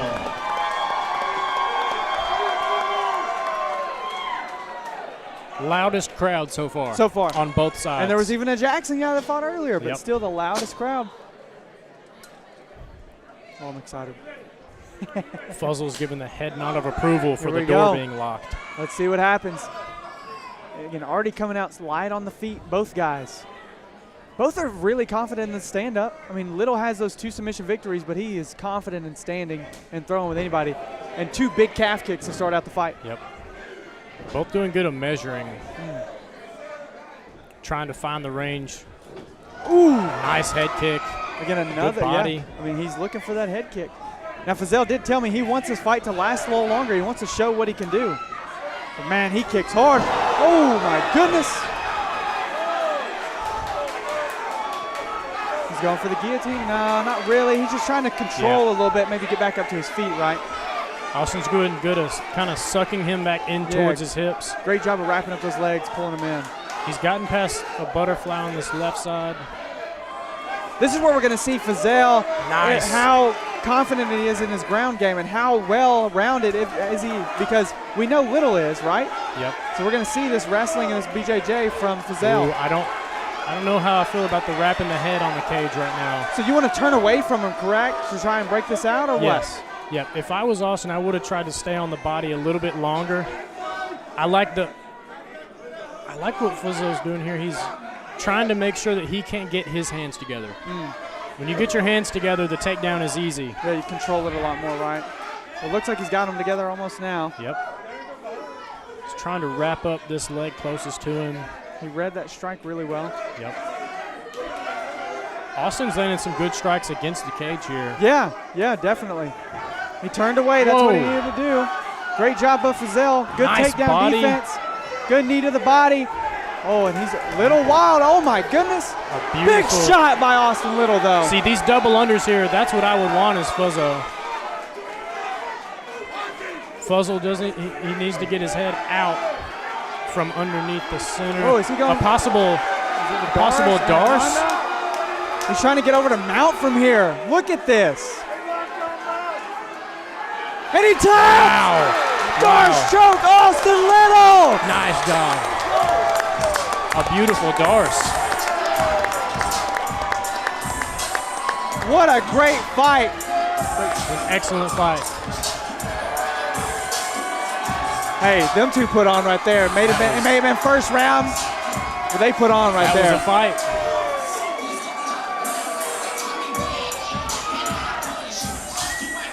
I don't know if I've seen a Darce choke at Hub City MMA. It is. I don't think I have either. Yeah. I'd have to think about it, but I don't think I have. Setting records. There you go. There you go. Austin Little just came He over and said, said, "Who's who's next? next?" You tell me.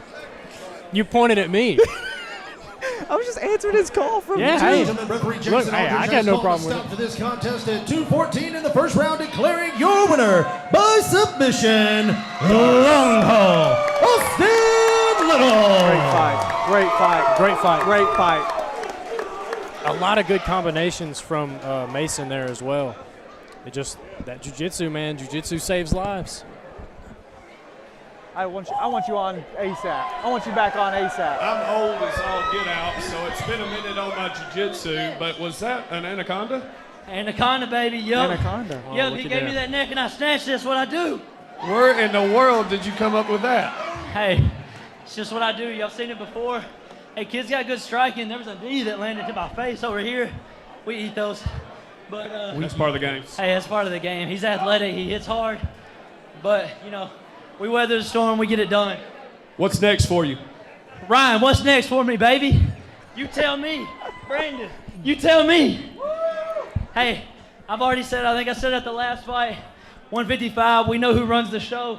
It's this pretty boy right here. Hey, that's a gorgeous dude sitting there with the strap.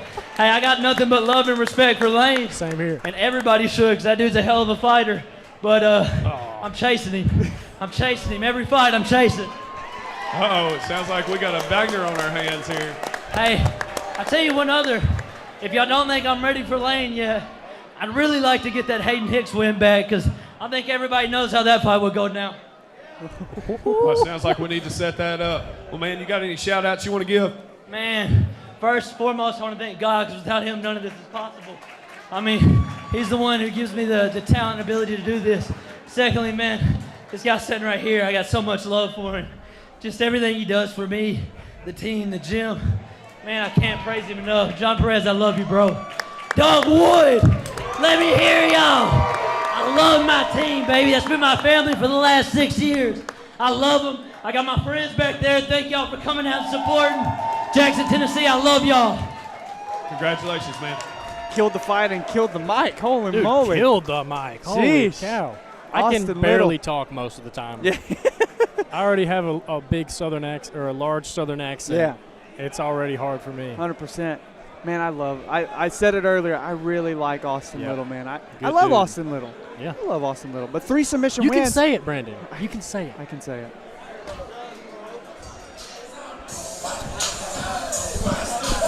Hey, that's submission of the night, eh? Good job, man. Now I'm all sweaty. Man, Now I'm all sweaty. he was very sweaty. Hey, look. That just means he worked hard. Anaconda choke. We were wrong.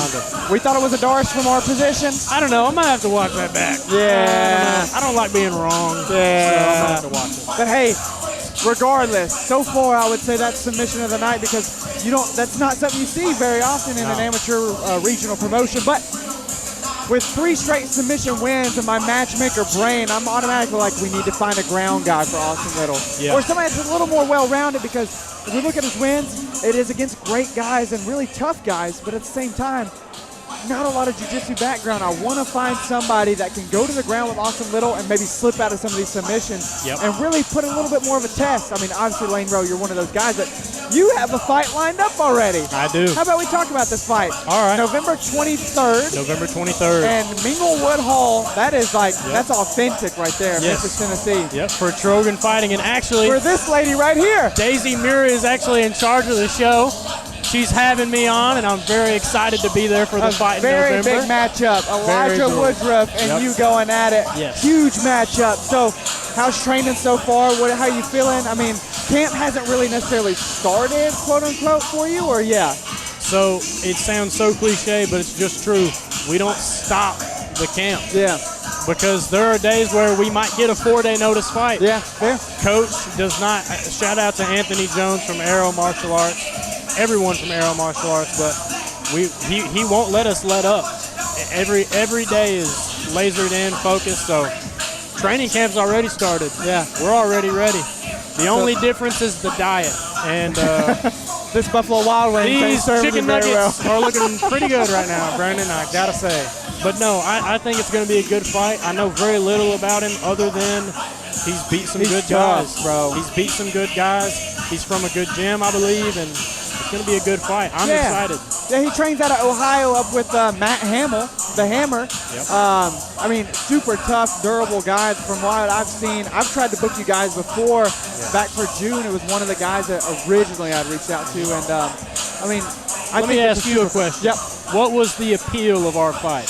What made you want to put us together? So for me, for you, I wanted you to have the biggest test possible, because as you're approaching closer to being a pro, you got to make sure you can test those waters with other pro-ready amateurs. Be in the deep water. And so I thought Elijah would be the guy to give you the hardest test of your career so far, because he's tough, he's durable, he doesn't get finished very often, and I thought that you guys would be a great matchup, so I'm excited as a fan to be able to see it, even though it's not for Hub City, just as a fan to see it. So it's going to be great. Speaking of being a fan, we got some good guys coming up here. I mean, I don't know if I actually know either one of these gyms. Why don't you go ahead and lead us off with Payton Tutor? I tell you what, listen here, guys. We got Payton Tutor coming out here.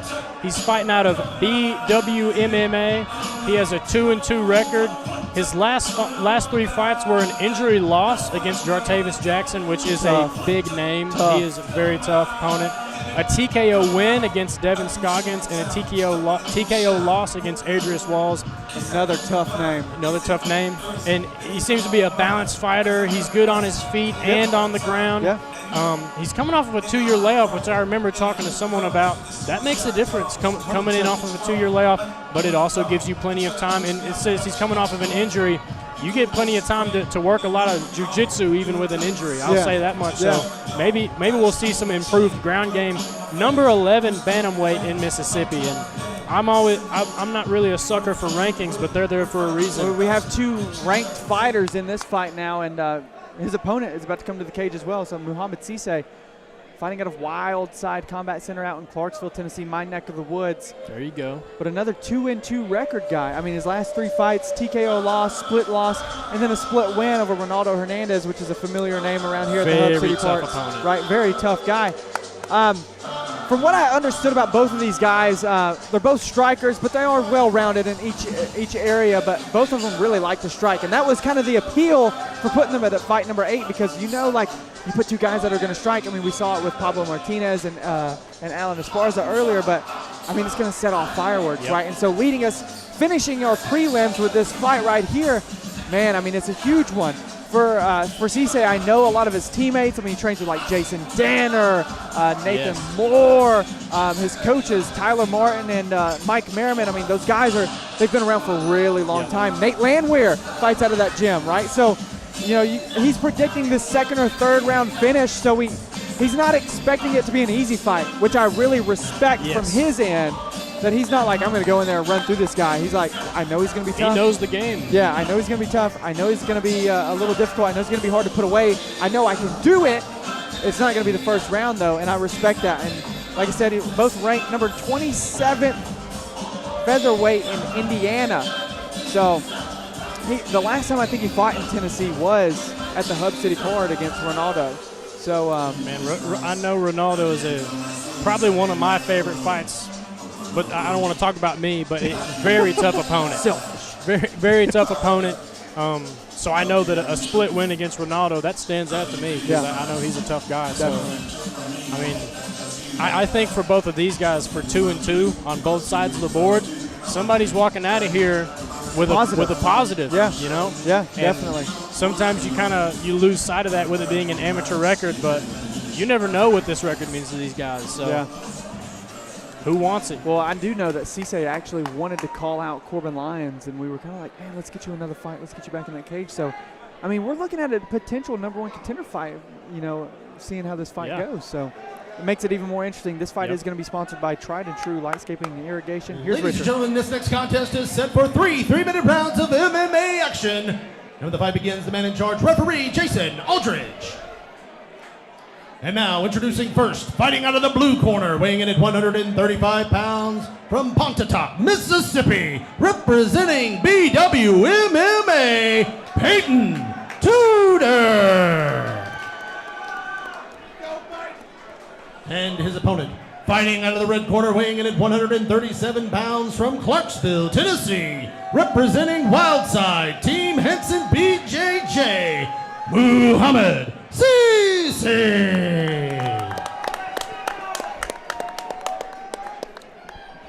Both of these guys look locked in as well. And one thing that I told Ryan as well, I was like, dude, these 2 guys were cut yesterday. Like, they look jacked, ripped, and I was like, man, I love when amateurs actually take the weight cut seriously. They look good, and I hope they perform well. Here we go, round number 1, Tutor versus Cisse. Big knee already. Some knees already in the clinch. A little bit of dirty boxing. Yeah. Big knees, multiple. Going for a throw there. These knees are going to add up from Cisse here, or from Tutor. Tutor's looking confident in the clinch, man. We'll say Cisse's doing really good at keeping his head right under Tutor's chin. Yeah. That's really big for the cage. A good knee. Responding with his own.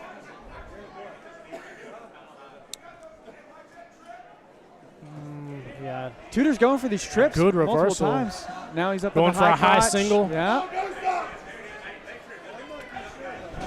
Great defense by Cisse, though. Those underhooks by Cisse. Hanging on to that underhook on this left hand is going to be big. I think. I mean, so far this first round is just wrestling defense and knees of the body. It's like who can outlast who there. Yeah. We saw a little bit of an exchange getting into the clinch, but it's kind of stayed in this area. Wow. Drawing the legs up. Good takedown. But what can he do with it? It looks like Cisse really has the advantage where he is. I could be wrong there. You can always correct me, Lane Rowe, if I am. I feel like Tutor needs to get. Okay, he's past the legs there. Yeah, he's in mount. Yeah, Cisse's got it. But he's high, so he can push off the cage here, right? Oh. All right, so now you got to start moving if you're Cisse. Yep. Oh, he rolls right There into you a go. rear naked You choke. got to be careful with those. Got to be able to fight the hands. I'd I be can't trying really to tell if it's under or not. I'd be trying to get my shoulders back to the mat if I was Cisse. I think he's okay right now. I mean, it looks It tight. doesn't He's look slipping deep. out. Yep. Yep, he's out. But see here, I wouldn't keep turning to turtle. Trying to lace it up again. So here, do you looks just like. try to flip the hips as fast as you can, get into full guard, or what? You But want now he's got that body lock, yeah, the that's little body gonna make triangle. it a lot harder. That's good jiu-jitsu from Tutor. I thought you were going to say it's good analytics from Brandon, but that's fine too. It's good from both. You're killing it. Don't let me be the There he judge of goes. this. What a flip. But now he's getting too high. Tutor started moving those legs up, looking for possibly a triangle or an arm bar. See, this is the hard part. Again, jiu-jitsu guys want to stay tight. You got to posture up to land those strikes. I'm actually really surprised by the jiu-jitsu of Tutor. I didn't expect him to be more of a ground game guy, Yeah, but I mean, he looks great. He's covering up well. Oh, got to be careful with Arm that bar arm on the there. wrong side. Yeah. If I'm Cisse, I'm trying to posture back up and break away. So do you start stacking him here, trying to get to your feet, or what? I would try to get to my feet. Yeah, Okay. I would try to get your hips in. If you start getting your big shots in. I don't know. He's landing. landing some big shots here. Oh, Yes. really big shots. That's what you're End looking of the for. round. We're going to round two. Tough Man, round. very tough.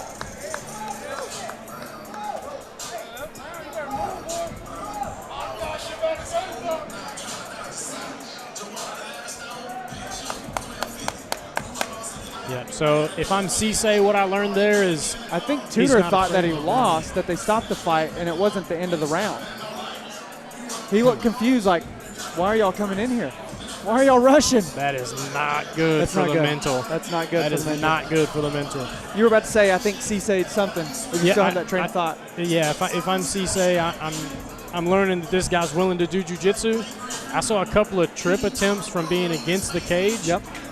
I mean, I'd be respecting the jiu-jitsu because, again, I wouldn't have expected it. But I mean, and there was a few times that he looked like he possibly got, I mean, obviously the rear naked choke.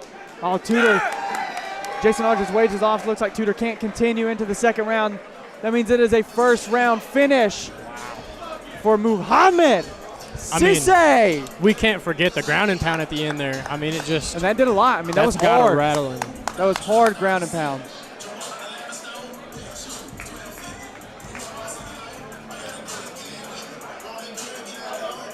And much respect from both Yep. of these guys, even at the weigh-ins. Sportsmanship. Great fight. Yep. Yeah, I mean, if we were leading into that second fight, man, I really thought Tutor had the advantage on the ground. Maybe if he could stay on top, right? Yeah. But I mean, the ground and pound, like you said, from Mouhamed there at the end was really the big thing that got him the win. Yeah. Obviously. I mean, to think you have lost just from them standing you up, that's got to tell you he was feeling those shots for sure. Ladies and gentlemen, referee Jason Aldridge has called a stop to this contest at the end of the first round, declaring your winner by TKO, Mouhamed Cisse.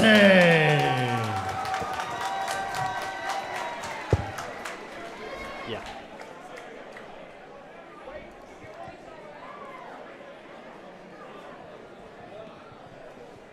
Mouhamed, that was a heck of a fight, man. Y'all were back and forth. Sometimes you had top game, sometimes he had top game, but as soon as you started dropping them bombs, it was game over. Like, this MMA world, you know what sucks about it? Sometimes you gotta hurt people. And for the longest, I didn't know how to do that, because I thought that was the wrong thing to do. My coaches finally, like, let me know, like, hey, it's okay. After the fight, so I can be friends again. So thank you to Wildside. Thank you to Andrew with Hanson BJJ. Thanks to my man right here. He made this fucking nice-ass rice girlfriend for this fight. And all these beautiful-ass fans who came to watch the fucking show. I hope y'all was happy. I hope y'all love that shit. And I hope to be back every single time. I'm always ready to fucking fight. Who wants it? I always want it. I always want it. Let that be known. I always want it. Congratulations, man. Look forward to seeing you again. Man. Always wants it, dude. And like I said, he called for Corban, or said he wanted to call for Corban back in June. He was supposed to fight. I don't remember who we booked him with. They ended up backing out. We couldn't find a replacement. And, man, I mean, he looked good. He looked good. Good submission defense. Looked very strong for the weight. Yeah. And he said, I had trouble hurting people in the beginning. Now it's fine. I'll do it. Great fight, brother.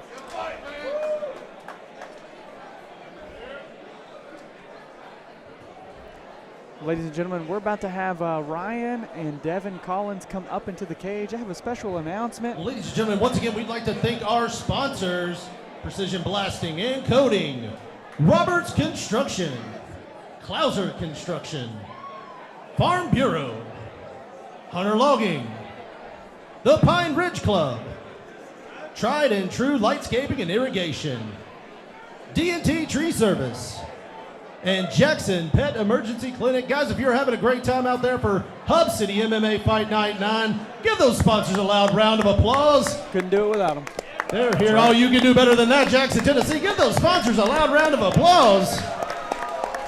I want to yell Guys into are the acting mic. like the Georgia defense out there. Ooh. Richard's always throwing shade at somebody. Man. All right, we're 2/3 of the way through the card. I mean, awesome. Every single fight in that second leg there was a first-round finish. Mm-hmm. Every one. I mean, it's a testament to your matchmaking, man. Hey, I like that. I mean, I appreciate that. Some people, I could see how a first-round finish for, what was it, 4 fights in a row? Yeah, you can see that as like, oh, that's uneven. But Yeah. really, when you look at these guys on paper and on film, I mean, they were both evenly matched. Yeah. But that's the beautiful thing about fighting is on any given night, anybody can win. One shot. Regardless. It takes one shot. One shot. That's all it takes. And so it was no, like, discount to somebody, this, that, whatever. No. It's a testament to how hard somebody worked. Yep. And the game plan that they came in with and executed, right? Yeah. I mean, every one of these fighters so far, I mean, we've had so many debut guys, I feel, and you just wouldn't know it.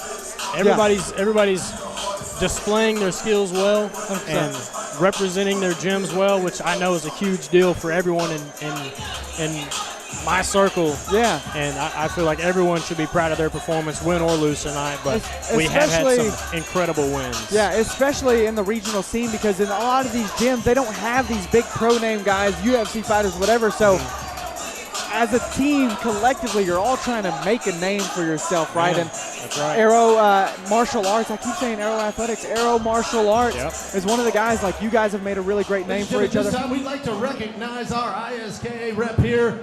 He's one of our very own. Legend. He's the former heavyweight kickboxing champion. Give it up for Mr. Anthony Maness. I swear I see this guy everywhere. Coolest guy. I have a shirt that says And it's at only this rock and time, roll.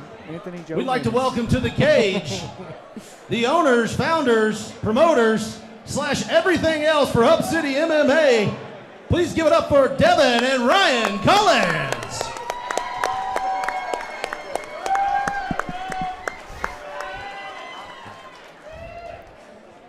All right, as always, I don't want to bore y'all too long. We do this every time because we want to personally thank every single person that buys a ticket to this show. Every person, right here. Everybody that's sitting around this cage. Most of these people are our friends, man. They've been helping me with this promotion for a long time, fighting for us. Right here, these guys, every show they show up, they help. They don't ask for nothing, man. They just love the sport. Thank y'all for selling this place out, man. Jackson, we want to keep doing shows here as long as y'all keep showing up. Shout out to our DJ tonight, DJ Be Easy. And all these sponsors sitting up here. We got 6 on the stage. We got 3 over here. We cannot do these without y'all. Every single show, it's the same people. It's copy and paste, like somebody said. I don't even have to reprint the banners. It's the same promotion. I mean, the same businesses every show. And man, I thank y'all so much. All right, before I stop tonight, though, I gotta thank my woman, Devin. She don't ever want to take no credit, but she behind the scenes, Devin does everything. She really does. She does everything. Matchmaker Brandon Anderson right here, baby. Y'all see the fights tonight. There's a difference. I will own up and say Brandon does a better job than me. Okay? He matched these fights tonight. That's the man right there. All right, something y'all may not know. We got a UFC fighter in the building, all right? He was a Hub City MMA welterweight champion, the only person from Hub City MMA that's ever made it to the UFC. I want to bring him up for a second. Danny Barlow, baby! My man, Danny Barlow. Danny trains and lives in Memphis, Tennessee.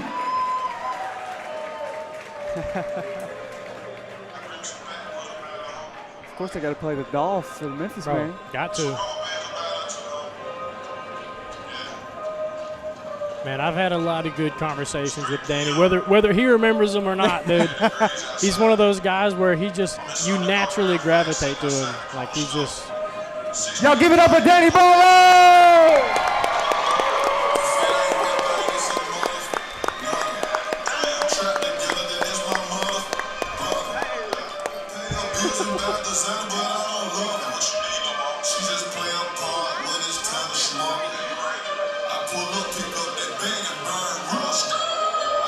Oh, Ryan got left hanging there.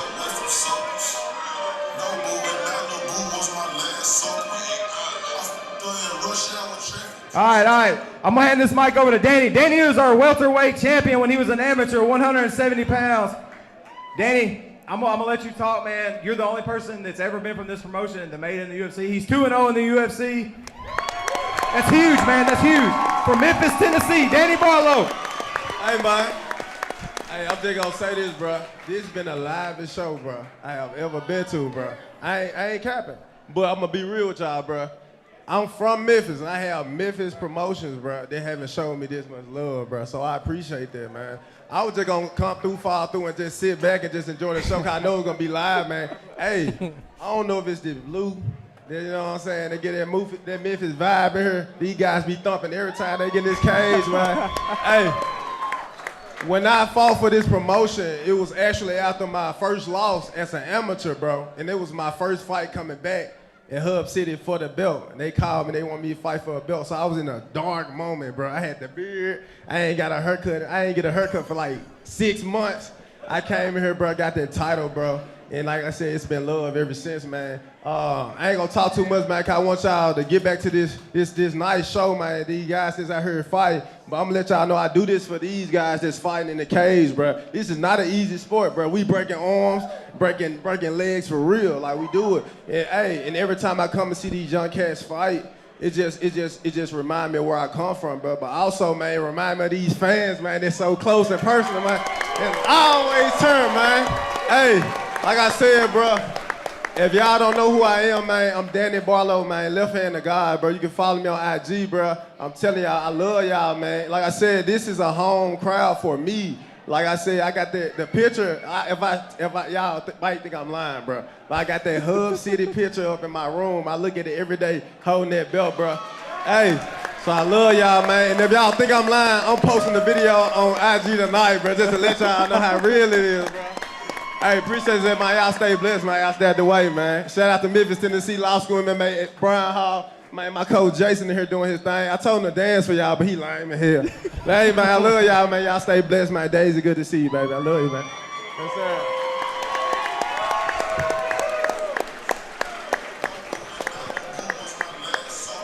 Man, I love Danny Barlow. The best. The best. All right, at this time, we're going to take a quick 5-minute intermission. 5-minute intermission. Get your drinks, run to the restroom, do whatever you need to do. 5 minutes, we'll be right back.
Ladies and gentlemen, we didn't even realize that we were going yet, but blue corner's already walked out. Will Pittman. So to the red corner, we've got Devante, Golden Child Chaney.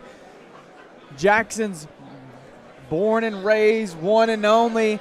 I mean, Jackson's big guy, other than the guy sitting to the left of me, Lane Rowe. But Devante Chaney is about to walk to this cage, fighting out of Aero Martial Arts, not Aero Athletics, Aero Martial Arts. He's got a new look to him, Lane Rowe. No more dreads. I heard it's due to a new job or something like that. But he's a firefighter. Oh, come on now. Fighting people, fighting fires. He's going to have a fire to put out in this one, though. Will Pittman is a feisty fire. For sure. I'm very excited for this one. So Devante Chaney, obviously 3-2 MMA record. He got back into the MMA scene back in June, had a really good performance against Isaiah McDonald. That was a back-and-forth battle, man. That was, honestly, if Benjamin Miller and Dakota Porter didn't fight on that card, they would have been fight of the night probably. Yeah, that was. And you look at his last loss in MMA, it's Keaston McLean, one of the top guys, and then he's got a win over Dustin Whitmore as well. So in MMA, he's fought notable guys. Yep. And even in kickboxing, he fought notable guys. He stopped doing MMA for a little bit, did only kickboxing, but now he's back in the cage. Yep. So what have you noticed in the gym from Devante, like moving back into MMA? I mean, obviously adding back in jiu-jitsu. Did he ever really stop that, or is it just even getting better and better? He never really stopped doing jiu-jitsu. He just got to do it a little bit more when he knew he'd be doing an MMA fight. This guy has always been fluid as ever. I mean, fluid is the best way to describe it.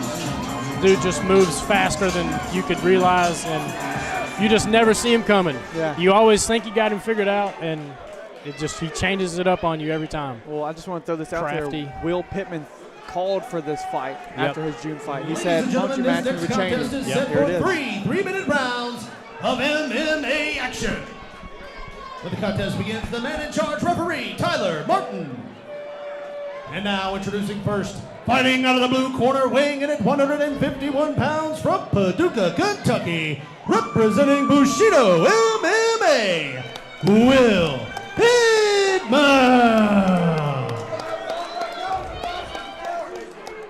And his opponent, fighting out of the red corner, weighing in at 151 pounds from Jackson, Tennessee, representing Aero Athletics, Devante Golden Child Chaney. It's getting loud again. It's getting loud again. And I'm curious to see what we're going to see out of Chaney. We know that Pittman really likes to strike. He can wrestle some, but he prefers to strike. And I mean, the kickboxer at heart, right? Are we going to see a slugging battle here? He's a striker. With that smaller cage, it's going to force him to fight. Let's see what happens here. Good kick. Automatically starting out with the kicks. And a good check there Both as of well. them in the center. Chaney kind of getting him back towards the cage. Ooh. Pittman with a head kick. I mean, and that was quick. Yeah. Nice jab from Chaney. Slipped by Pittman, I think. Oh, and a great head kick by Chaney as well, responding. Good combo. Went for like a spinning. Oh! Well, talk about spinning. Will Pittman threw that spinning kick. Some head movement from Chaney there. Both guys attacking the legs really well in this fight already. Taking out that foundation. Nice jab from Chaney. Oof. Both of them go for a kick there. Both of them tearing up the legs. Another good straight from Chaney. Yeah, he's got good stiff jabs so far. Man, those leg kicks look like they're landing pretty hard for Chaney. If I'm Will good Pittman, leg kick from Pittman. Yeah, if I'm Will Pittman, I'm trying to make this a little dirty, man, because, I mean, Chaney's got the length and he likes the long range, right? And he's used good to the at using kickboxing. it. So if I'm Pittman, I'm trying to cut that range off immediately. Another good jab from Chaney. Some good teeps from Pittman, trying to establish his own range. Chaney looks, I mean, honestly, Chaney looks good right now. He looks fresh. Obviously, the fight just started, but, like, he looks locked in. Fluid. Fluid, a good word. Big uppercut from Chaney! Wow. Okay, going for some wrestling on Pittman. Looks like a single leg. Good takedown, but Chaney's right back up back again. to the feet. We got wow, what an uppercut. I'm still dazed from that. An underhook. Does he have both underhooks? Get his fingers off the cage there. Ooh, The did foot those stomp. hurt? Sometimes. More for show. Fair enough. It sounds loud. If he hits you right on the ankle. making sure the fingers aren't on the cage. Yeah. Chaney's doing good at using his head. Nice, right back to the striking. And he did, a huge head kick by Chaney! A beautiful head kick. Look at the combination, but Will Pittman's fighting right back. Big head kick again. Big uppercut by Pittman. Big head kick by Pittman. Pittman's coming back from the cage here. I think I just broke the chair that I'm sitting in. I'm bouncing up and down so much. I'll hold you up here, Brandon. Thank you. These two are going to war right now. Seeing some good striking from Chaney. Pittman's still in it. Pittman, it seems like he's seeing, that leg's feeling it seems like right there. He showed a little bit. 10 seconds left in the round. Pittman. Looks like we may see a round 2 in this fight. Ooh, good calf kick. Couldn't tell if that was a check or not from Chaney. Man, great first round by both men. Man, Pittman definitely took a little bit more damage there, but he did, but it was obviously like the round of number 1 leg kicks and the number 2 uppercuts. Both guys landed a hard uppercut on each other. Now, obviously, Chaney did get the knockdown in that round, but Pittman's got to recover a little bit from that. But, man, I mean, the leg kick battle there, both guys are going to be feeling that probably in round 2 at least, or tomorrow for sure. Yeah. But, man, those uppercuts from both men, yeah, that's going to lead over into round 2.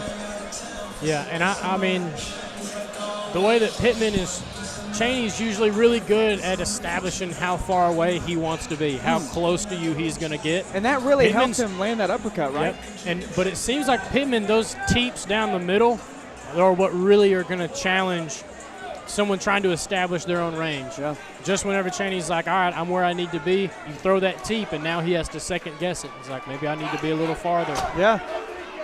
It was a really good fight. Really good first round from both fighters.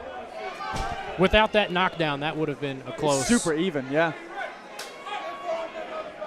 And a touch of the gloves in the second round. Both establishing the center. Another good calf kick. Yeah. But another good lead uppercut from Chaney. Ooh. Pittman tends to throw his punches with that head down like he's throwing like a looping cross or an overhand every time. And that's what really set up that uppercut for Chaney in the first round, I believe. So we'll see if we can get it again. But couple good uppercuts from Pittman right there. We've got a cut on Pittman's forehead right now. He's starting to kind of check Chaney's kicks there. That's smart. But now Chaney's using his hips to be able to feint him. Yep. A skip step into a teep. This is what I mean, crafty. Good jab. I mean, Chaney's really looked good in the last 2 fights that we've seen him. I mean, coming back from kickboxing straight into MMA. But Pittman, I mean, he's showing some heart, and really he's starting to land some more power punches. He seems like he's starting to figure Chaney out maybe a little bit. Don't want to speak too soon. Yep. Chaney is, whenever he's parrying those front teeps, he's leaving that left hand out a little bit longer than I would like, but hasn't seemed to catch him yet. If you see him kind of leave it out there a little bit longer. Right. If Pittman can get some kind of a fake maybe. One good thing that I really like about Chaney right now tonight, number 1, the head movement, but he's got a real good stiff jab tonight. Yes. As a guy who's trained with Chaney every day of my career, I'll tell you he has a stiff jab. Ooh, you see it again right there. And a looping cross to follow it up. Pittman's head kicks are coming out of nowhere. Those are beautiful. This is exactly the fight that I was hoping for when matching these two guys together. Oh, big Superman punch. Superman punch. Oh my God, those leg kicks are going to add up for sure. Good 1-2 from Pittman, and a good head kick from Pittman. He's finding some success with that head kick now. Chaney is keeping the guard up most of the time, but I mean, you still feel it. Yeah. Okay, so you see now. Beautiful. That is a big cut. What a fight! A beautiful looping. Oh. If there's one thing Will Pittman has, it's heart, ladies and gentlemen. He's coming back at him. Not going backwards. He has not touched the cage at all this round. A slow spin. And maybe Pittman needs to lessen the big exhaustion strikes like those spinning kicks and maybe just stick to those fundamentals. Yep. But another big uppercut, 2 of them, and a good body kick. Beautiful. But another big uppercut, a big head kick. Oh, and he's a big unleashing. Wow, he's got him in the clinch. What a fight! Chaney gets back out. Man, a great second round. That is a big cut on Will Pittman's right arm, and he's hyping the crowd up. He's hyping up. He's got the Born to Fight tattoo. Man, I would say a dominant round from Chaney striking-wise as far as significant strikes, but Pittman is in it the whole time. I mean, both guys are landing hard shots, and obviously the damage, if we look at both guys, Pittman's wearing more of them. Yep. But, I mean, Pittman is landing some hard stuff on Chaney as well. Both guys are just showing tremendous heart, tremendous resilience right now. Yeah. I think from both sides, we've seen a little bit of a head movement from Chaney, and we have a doctor stoppage. He's called it off. Look at the excitement on Chaney's face with that. I am unbiased.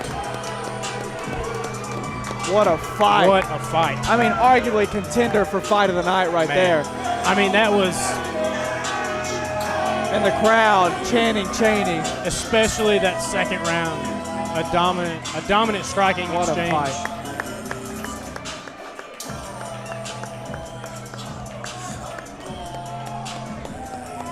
Great fight from both guys. Great fight, dude. Wow. This fight was sponsored by Hunter Logging, by the way.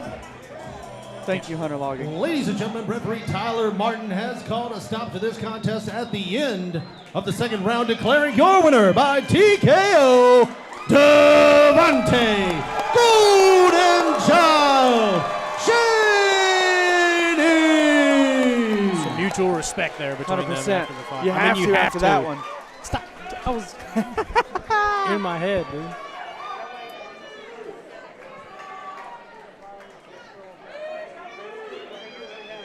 All right, I'm going to be honest with you.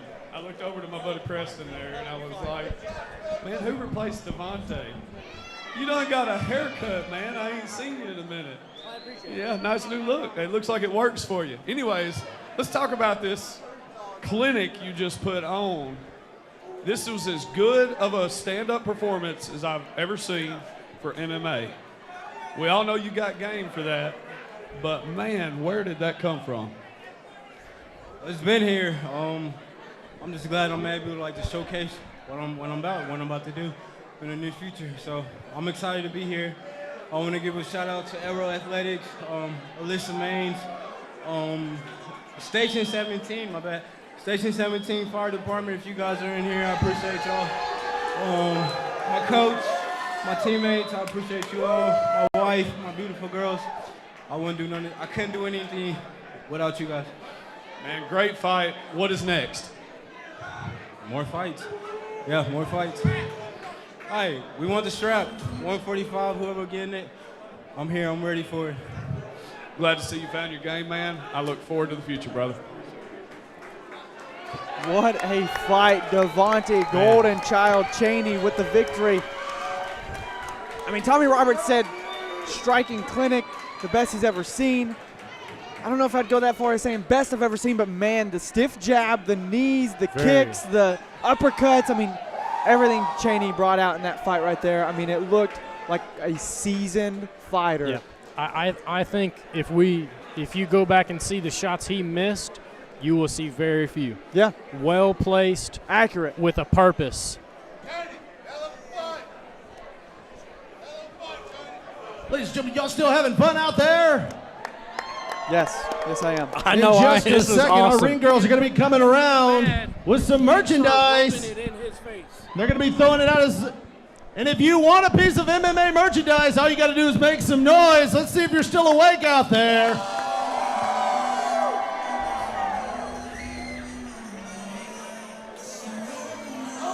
Looks like they're going to be throwing out some merch. I hope they come over to our side. Can I get some merch? Nice. Ryan Collins still owes me a Hub City shirt. Oh, yeah? I mean, it's only been 4 events we've done, and I haven't gotten one yet, but it's fine. Maybe one day. Maybe at event number 10. Yeah, I don't think the belt's enough. I think I need something else with the Hub City. Fair on enough, it. yeah. Fair enough. But, man, okay. Talk to me about your boy Devante right there. What did you like out of that performance? Man, again, he's really good at establishing range. Yep. He knows that. Let me restart. He's very comfortable with striking. Okay. He knows where he likes to be, and he is so good at making you stay exactly where you don't want to be at all times. And I think he did a very good job of placing shots, not throwing out of anxiety, but throwing from necessity. They needed to land when they landed. And I think Pittman did a great job of staying in the fight, not letting those strikes that did land get to him. He was always coming right back, keeping his hands high. And I think really the only shots that landed the hardest were in his throws. Every other time he was doing good of trying to stay moving and stay bouncing. Yeah, I mean, a great performance by Devante Chaney, and now on a 2-fight win streak in MMA. I mean, you can argue, like, is there a title fight in the future for him? Does he need one more? I mean, the Isaiah McDonald fight was against a guy that doesn't have as much experience, but comes from a really great gym in Whiteside. And now you fight Will Pittman, a guy that comes from a great gym in Bushido, but also has the experience in having now 12 amateur fights. So it's like he's fought both ends of the spectrum. So now it's like, okay, what is in the future? Is it that now, title shot? The downfall is this was at a catchweight bout. Can he make 145? Does he? 155 is taken by his teammate right now, so that's kind of out of the picture, right? So there's some questions out there for Chaney that I think need to be answered. And man, I mean, after a performance like that, he looked great. That looked like a title. That looked like a title contender to me. I think so. I would agree with that, 100%. And so the next fight that we have is actually going to be a featherweight #1 contender fight. So it's funny, we're sitting here talking about Chaney, #1 contender, this, that. Well, the next fight is actually a #1 contender fight. And both of these guys, now, I'm going to talk about one first, Kaemon Warmath. He's had 3 different opponents for this fight. Yes. Okay, so originally it was Diego Martinez. He had to pull out due to just not being able to train off of an injury. Then there was Jermaine Anthony. Had to pull out just due to some scheduling issues. You know, out-of-state fighters. Sometimes it's hard to make arrangements sometimes. And give it up one more time for the ring girls. They did a great job. Now he's fighting Spencer Brandon, a really tough dude. I mean, very tough guy. And he's walking out to the Ghostbusters theme song. His coach's son picked it out for him earlier today. Oh, man. Yeah. So this fight is going to be sponsored by Klauser Construction, and Spencer Brandon is first to the cage, coming in on an 8-day fight notice, 8-day notice for the fight. So for Spencer Brandon, he's fighting out of Nashville MMA. We're going to hear that gym one more time in that main event. And for Spencer, he's got a 2-5 record, but don't let that fool you. I looked at his Tapology, I looked at his record, and honestly, the last 4 guys he's fought are all ranked top 10 in their state. Wow. I mean, he fights really tough guys. He's only been finished 1 time. I mean, he's went to literally decisions with like the #2 featherweight in Tennessee. He's tough, bro. Yeah. He's hard to put away. And so I've noticed he's got really strong wrestling and a strong ground game, which is something that I think Kaemon Warmath hasn't had to really deal with yet, other than maybe his debut fight at CFFC. So now we're going to see, now that Warmath has this experience under his belt, how's he going to do with a guy that also has that experience of the wrestling and the ground game? Yeah. I mean, it's always a kind of a shock whenever you go from, I mean, 4 fights in, you haven't really had to deal with a wrestler, and then you get an experienced wrestler, not even just someone who's good at wrestling, but you're 6-7 fights in, and you know that you like to wrestle, and that's how you like to win your fights. It's a shock. It's something you should train for, and if he prepared properly, this is going to be a good match. Well, we're going to find out, and so here comes to the cage, Kaemon Warmath. Warmath, fighting out of War King MMA, 3-1 record, last 3 fights. He's on that 3-fight win streak I had mentioned. TKO win versus Drew McEwen, rear naked choke win versus Anthony Marlowe, and a triangle win versus Robert Lockhart. I asked him what his fighting style is. He does say backyard. He still claims to the roots, okay? But this man is much more than a backyard fighter. I mentioned earlier, this dude's super slippery off his back. He's grabbed some crazy submissions. He's went from triangles to inverted triangles to rear naked chokes to arm bars all in one sequence. I mean, the guy is much more than a backyard fighter, and I really can't wait to see what he brings to this fight. Yep. I've trained with him a couple times. Like he's come to our gym and I've seen him train. And man, I will never sleep on Kaemon, Warmath. No. I won't do it. I mean, I did the first time I saw him. Yep. And then my respect just went through the roof, and I was like, you know what? I misread you, bro. I misread you. Yep. And I think he's proved plenty of people who've had that same opinion. He's probably got more people on his side now more than ever. Yeah. Just because he's proven himself time and time again. I mean, when you keep winning 3 fights in a row. Yeah. I mean, well, and let's not forget, he is the Black Cat cage fighting featherweight champion as well. He already has a belt under his name, so he's getting one step closer to that at Hub City MMA if he can get a win tonight. Number 18, featherweight in Tennessee. I mean, this next contest is set for 3-minute rounds of MMA action. I'm excited. The fight begins. The man in charge, referee Jason Aldridge. And now introducing first, fighting out of the blue corner, weighing in at 152 pounds, from Nashville, Tennessee, representing Nashville MMA, Spencer Brandon. And his opponent, fighting out of the red corner, weighing in at 145 pounds, from Jackson, Tennessee, representing War King MMA, Warpath, Kaemon, Warmath. This is going to be, I'm predicting this will be Kaemon's hardest fight he's had. I do believe that. Wow. I'm excited. I was already excited for this, but you're hyping me up. Yeah. Something to point out as well. So this is a number 1 contender fight. Spencer Brandon did take this on an 8-day notice. He was unable to make 145, so he's ineligible to be the number 1 contender due to missing weight. But if Kaemon does win, he will be the number 1 contender still. Ooh, that was a hard kick. But look, I mean, he's coming out with bad intentions already. Vengeance hitting hard. Man, Spencer Brandon coming out hot. He's got the underhook. If Kaemon can get his head under his head. I mean, do you think think Kaemon just wants to get this fight to the ground? I really don't know. I know that he's a good striker, so I'm curious to see. It seems right now. But Spencer Brandon's hitting hard. He's hitting like a those truck, are hard bro. Shots. It's a little wild, but he's hitting like a truck. These guys are. Ooh, big left hook. They're little wild shots, and so if Kaemon can read those, maybe that'll help. But man, I think I just saw a smile from Spencer Brandon. He told me, man. I asked him about the fight and 8-day notice, and he said, "Dude, I just love fighting." He's like, my coach asked me if I wanted to take it, and I said, you know what, I love fighting. Let's do it. Yeah. Why not? Let's go into this guy's backyard and fight him in 8 days. Why not? I mean, he's doing an incredible job. They're both doing a lot of clinch work.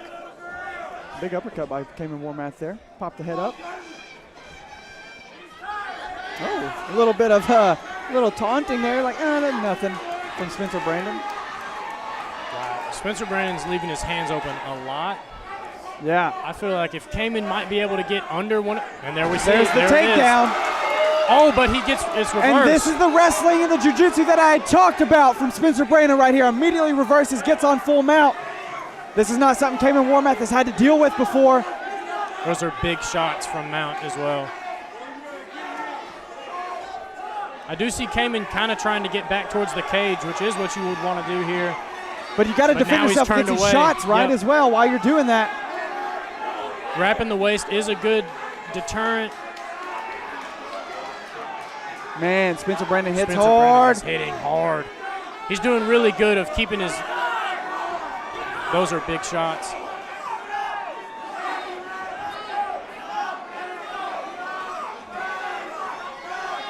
Man, hammering down the fist.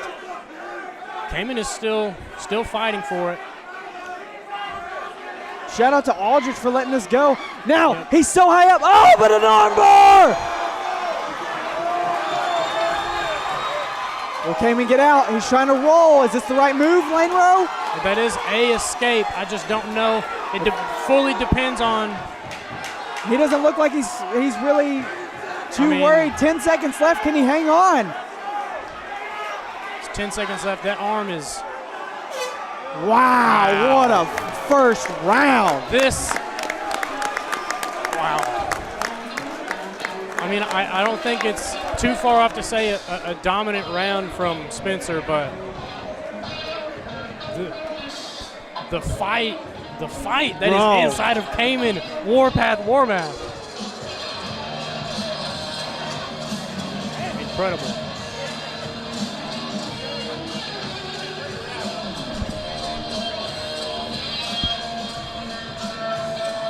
So if I was Kaemon, I think if I was Spencer, I would try to do exactly the same thing. And maybe tone it down a little bit. Maybe get the strikes going down the middle instead of as haywire and crazy as they were. But, I mean, you definitely won the round, right? And that's exactly what he wanted to do. He did see the advantage on the ground, and that was something that we were questioning because Kaemon's been so good on the ground. Yeah. I would like to see – Kaemon did really good of getting – he knew he's throwing big outside shots, and when someone controls the outside, you want to try and take the inside. Here's my question. With as much energy and craziness as he just spent, how's he going to look in round 2? Because on an 8-day notice, how good is your cardio? If you're willing to take a fight on 8 days' notice. Ooh, big head kick opening up by Kaemon Warmath. Oh, see, he kind of sat. I mean, it looks like he's still going for it. Spencer Brandon just landing haymakers after haymaker. Both these guys are so tough. Not to mention, Spencer Brandon has killer tattooed down his arm. So There's a big knee from Spencer as well. Kaemon's doing good at protecting himself, though. I don't know if any of these shots in this round so far are landing very clean for Spencer. Good body kick by Kaemon Warmath. And then a head kick. Got to get up! But Kaemon looks tired right now. Wow. Okay. Maybe he played possum right there. I don't think so, but it's possible. He's got to get these arms out, though. It looks like his left one's just about out. And his right's out. Now he's got a posture. This is the most dominant position that Kaemon Warmath has had in the entire fight right here. But can he keep it? You don't want to start. You don't want to start wrapping the head too early. Triangle. He's searching for the triangle. He might have it. He might have it. Again, Spencer Brandon's only been finished one time. He doesn't have it. He's going to regain position here. Now Spencer Brandon's on top and side control. You immediately want to start turning back into him if you're Kaemon, trying to get your knees between you and him. You would not want to start wrapping the arm here. Both men are starting to tire out a little bit. Yep.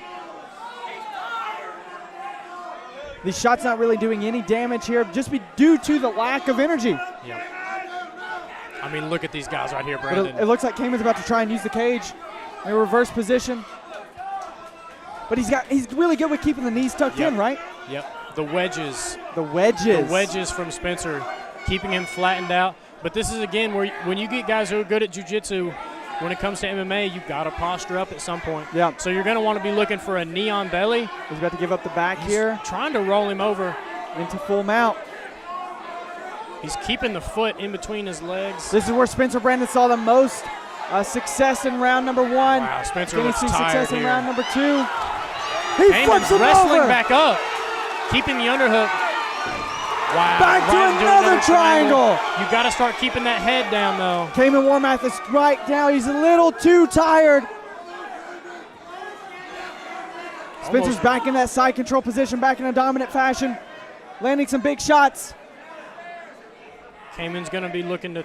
All right. Well, now back he's got to full get. mount. We saw this just earlier. Man. Can Kaemon reverse it again? It looks like he may go for an armbar here. It's a really weird position with the feet, but maybe he's setting himself up. He's got 10 seconds. Let's see what happens. You got to do something, Kaemon. And it's over!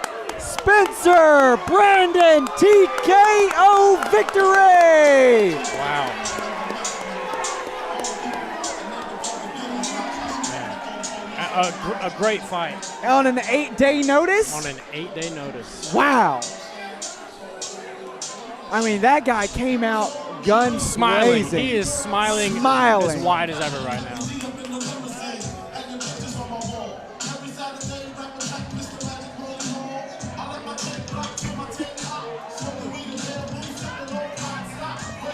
Having the time of his life.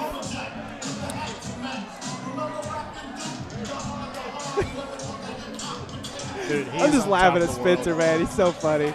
He's on top of the world. You know that guy, right? Do you know that guy? I don't know. Ladies and gentlemen, referee Jason Aldridge has called a stop to this contest at 2:58 in the second round, declaring your winner by TKO, Spencer Brandon. Wow, great fight.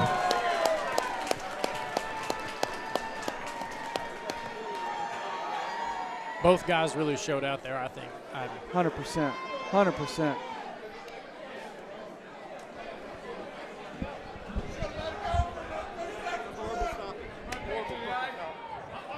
Good job, Coach. Talk first. Good job, Coach. All right, we're going to talk before you get some pictures here. Yeah, take that thing on out so we can talk a little bit.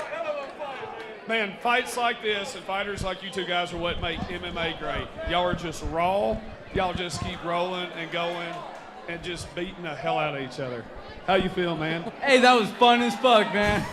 It looked like it was, man. I love those kind of fights. How'd you prepare for this? Because I fucking love to fight. How'd you prepare for this? I come in on sparring days and I throw down. No. Hey, no, but seriously, man. I want to give a huge thanks to Nashville MMA. I joined over there because they were close to my job, and I knew that they had good things there, but I didn't know that I was going to get as good a partners as I got right here, you know? I've always heard great things about Nashville MMA. What's next for you? I'm going to go home and have biscuit Sunday with my boy, you know? That sounds like a good plan, man. Good luck to you in the future. And then get back into sparring Wednesday and Saturday, you know? Hell yeah. Give her hell. Yeah, fuck yeah, man. And Ghostbusters! Best walkout song ever. Spencer Brandon, 8-day notice, coming in and getting the win over Kaemon Warmath. Spencer Brandon, the Ghostbuster. It's got to be a new nickname. Who are you going to call? Spencer I'm Brandon, calling apparently. Spencer Brandon. Man. What a fight, though. Man. And I mean, he came out just ready. I mean, he knew he had to throw down, and that's exactly what he did. Man, excellent job.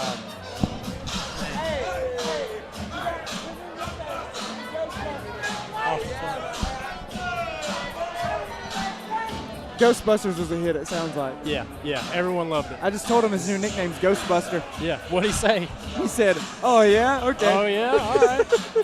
I love fighting. Yeah, I love fighting. That's how I prepare. I love fighting. I don't care what my nickname is. I love fighting. Well, let's talk about somebody else that loves fighting. Joshua Whiteside coming into this 170-pound kickboxing match.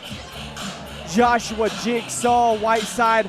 Again, this is one of the most active guys in the region, and I know he does mostly some kickboxing and things like that, or boxing matches, but not necessarily MMA. He's had 13 fights this year, though. 13. It doesn't matter. So, in my opinion, it don't matter if you're boxing, MMA, whatever. You've had 13 fights, man. Well, the experience under this guy's belt is insane. Now, in kickboxing, he's only had 2 fights. 1-0-1 is his record. But in boxing, I don't remember what he said his record was. It was crazy. So he's a boxer predominantly, but he knows how to use his kicks, and he does really well. And one thing that he does really well is hits like a truck, bro.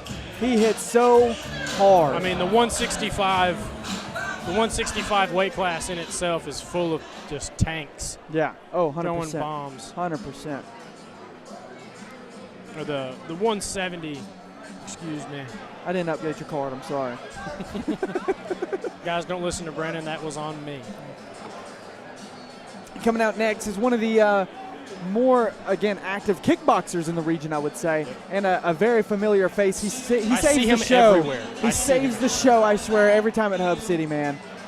But Sugar Shane, the Dublin Hurricane Tuohy, arguably the best nickname on the market as well. I mean, it just rolls off the tongue. It does. It does. The first time I met him was at November, Fight Night 7. 5-hour notice, jumps in with Noah Driver.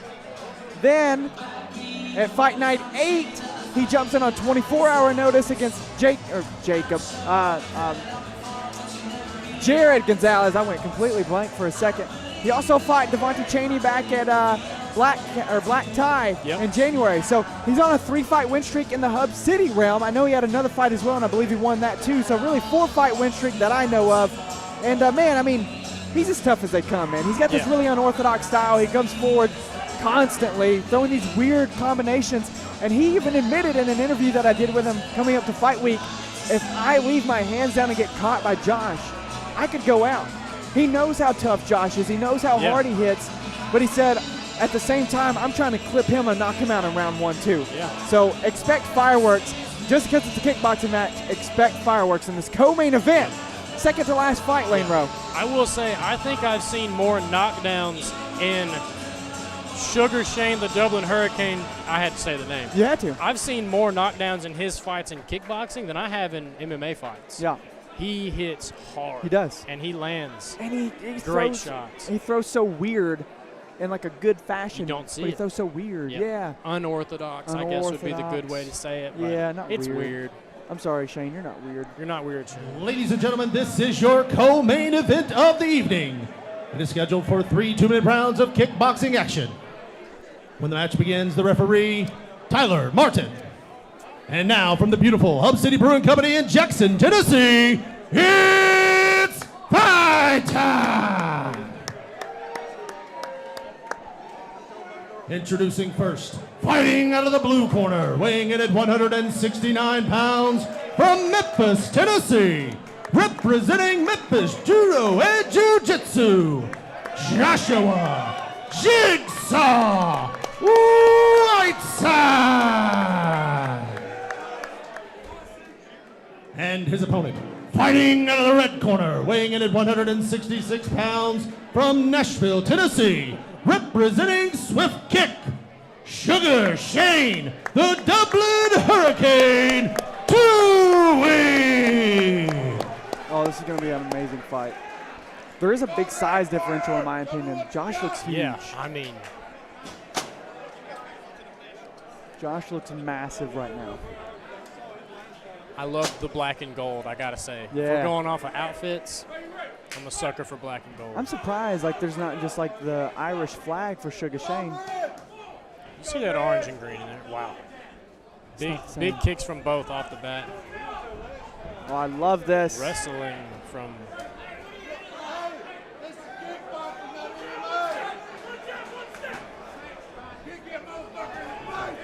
Ooh, big calf shots kick. A from calf Joshua kick from Whiteside. Josh. And that really set up that combination that he caught with. It did. Anytime you can get someone off balance, I mean. That's when you start throwing. A good check from Josh right there as well. And he's got a great jab, too. He switches stances easy.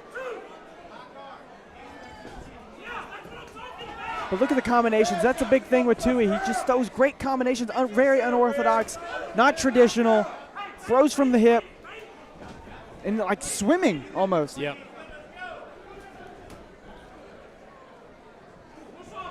Ooh, Some big knees from both men. I believe Shane kind of checked that one with his elbow there, if I'm not mistaken. Some big kicks. Both of these guys just have tremendous respect for each other leading up into it. Did the interviews together and all those things. And I mean, both guys respect the power, respect the everything, the technique, whatnot of each other. I mean, that's the great thing about this fight right here in particular. A nice inside kick from Josh there. Good outside from Shane.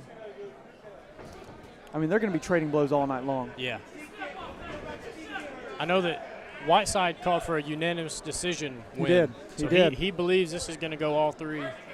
Yeah, and he said he's not really big on predictions. He wants to respect the other person. The Dublin Hurricane. I believe that should be trademarked right there. End of the first round. Again, kickboxing is 3 2-minute rounds, so maybe that's why it felt a little faster if you thought it did at home.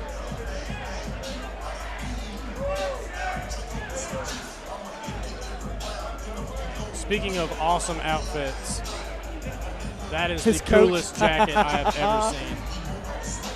And I mean that. There it is. I mean that. There it is, and the cowboy hat to go with it. That is amazing. I need that jacket.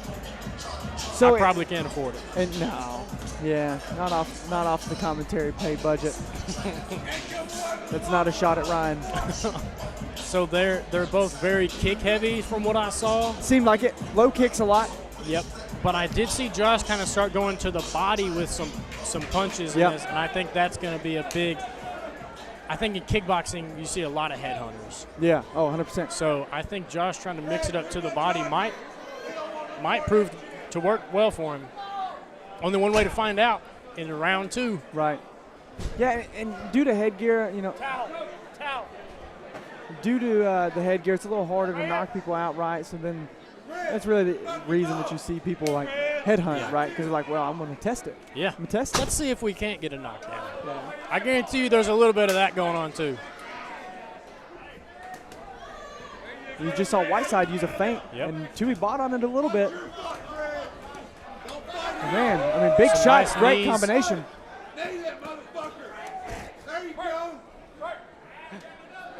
The crowd's the best. Yeah. I like this. Starting them as soon as they break away. I mean, great fight. Back and forth action already. This is our co-main event, ladies and gentlemen. Main event coming up next. Co-main event. I just can't stop watching. This is awesome. I'm loving the inside leg kicks from Shane. Yeah. And we see Shade really start to load up with that right hand a little bit, but he always throws that jab out there to make it to where like you can't really counter it necessarily because you're having to worry about another punch. Yep, for sure. Very technical on both sides, I think. Everything has a purpose. Whiteside is throwing, I mean, almost like that Max Holloway type of jab, Bobby King type of drag. He's kind of switched his stance, hasn't he? Yeah, I mean, he keeps going back and forth, but he definitely started with the hands higher, and now he's letting them down a little bit. And that's maybe due to the fact of you can't really tell whenever Tuohy is going to throw, so it's like, well, why leave my hands up and waste this energy if I can let them down a little bit and just get them up when I can. A nice body shot from Shane. Another inside kick from Shane. Both guys are doing wonderful. Big right hand over the top for Whiteside. And it seems as if Whiteside's getting a little irritated with these clinches from Tuohy. I think so. But maybe that's a mental game. That's part of the strategy. It's part of the sport. I mean, you can't get rid of it. But big right hand. Big right. And a big left.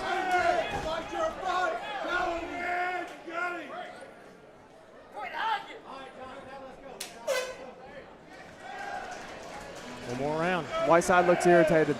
I think he's getting irritated with these clinches. He is. And Jason Aldridge is giving me a little nod of like, man, this is why I don't like to ref kickboxing. He told me that earlier.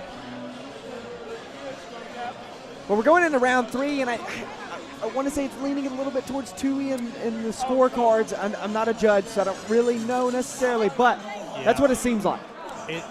I think it's going to be a tough call. I think, man, I don't know. It seems to me they start going into it, and then either whichever one started it, the other one stops. Yeah. And so they just kind of naturally just meld into each other. Yeah. And they get into that grappling exchange, like a clinch. Yeah. I think if either one of them starts to use in and out kind of a strategy instead of circling out to the side, catch with a check hook, something like that. Any kind of footwork to keep them, because if you can keep someone throwing and missing, you're going to wear them out a lot faster than if you keep wrapping up. Makes sense. It's part of the game, but that doesn't necessarily mean it's the right tactic. And then Tuohy like automatically right here. opening up with that leg kick again. Josh is throwing. Josh has this sense of urgency, it seems like, right now.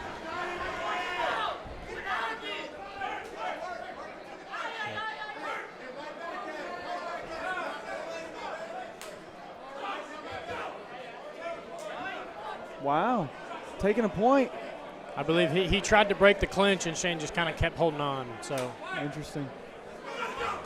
Being a little good team defiant, from maybe, Josh. I guess. But that's huge on the scorecards, right? With as close as this fight's been. I was about to say, with yeah, you said it exactly.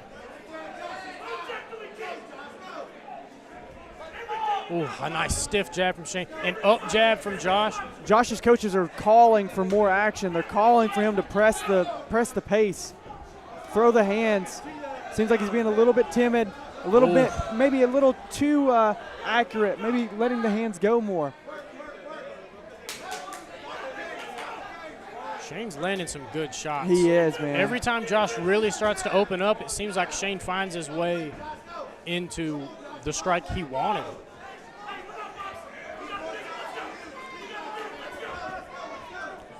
Whiteside doing a really good job, though. Great shots, but then he wraps him up again. Yeah. Anytime you shell up like that, you're just inviting a clinch.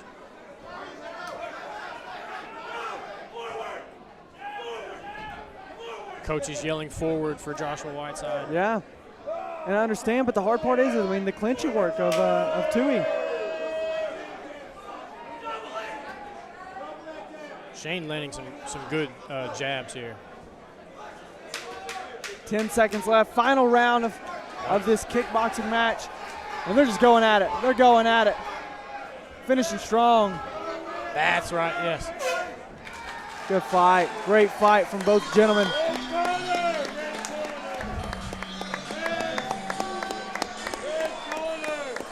So with that, the big part of this fight now is that point deduction in round number 3.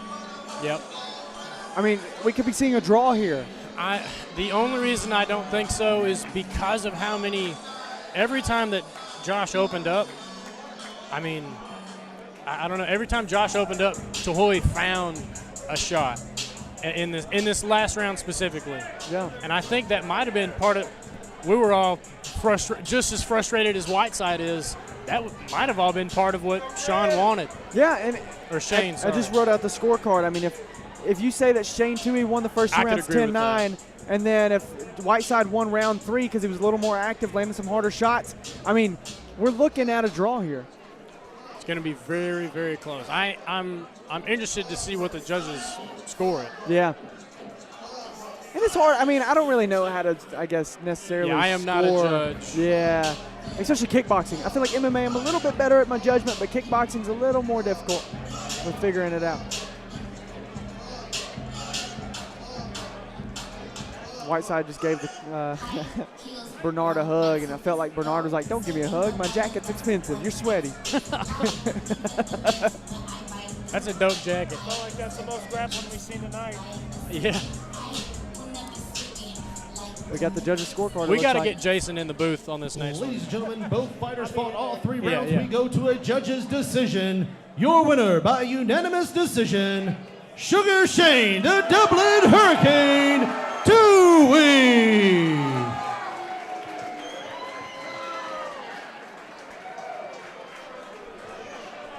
So UD, it would have been 29-27 by Tuohy, more than likely. I'm here with Mr. Tuohy. Man, that was a close fight according to watching it, but the score didn't reflect it. I mean, it looks like you set a cadence or something just to get just enough to get more than him every single round. Is that how you train? It seems that way. And I had to clench a lot because it's a small octagon. And I knew I was going to I could get a point taken off because I had to clench. But who the hell wants to go toe-to-toe with that guy? Phenomenal fighter. Absolutely amazing. He's going to have all the belts in 170, 165, just probably a little too light for him. But a great fighter, and I knew it was going to be that way.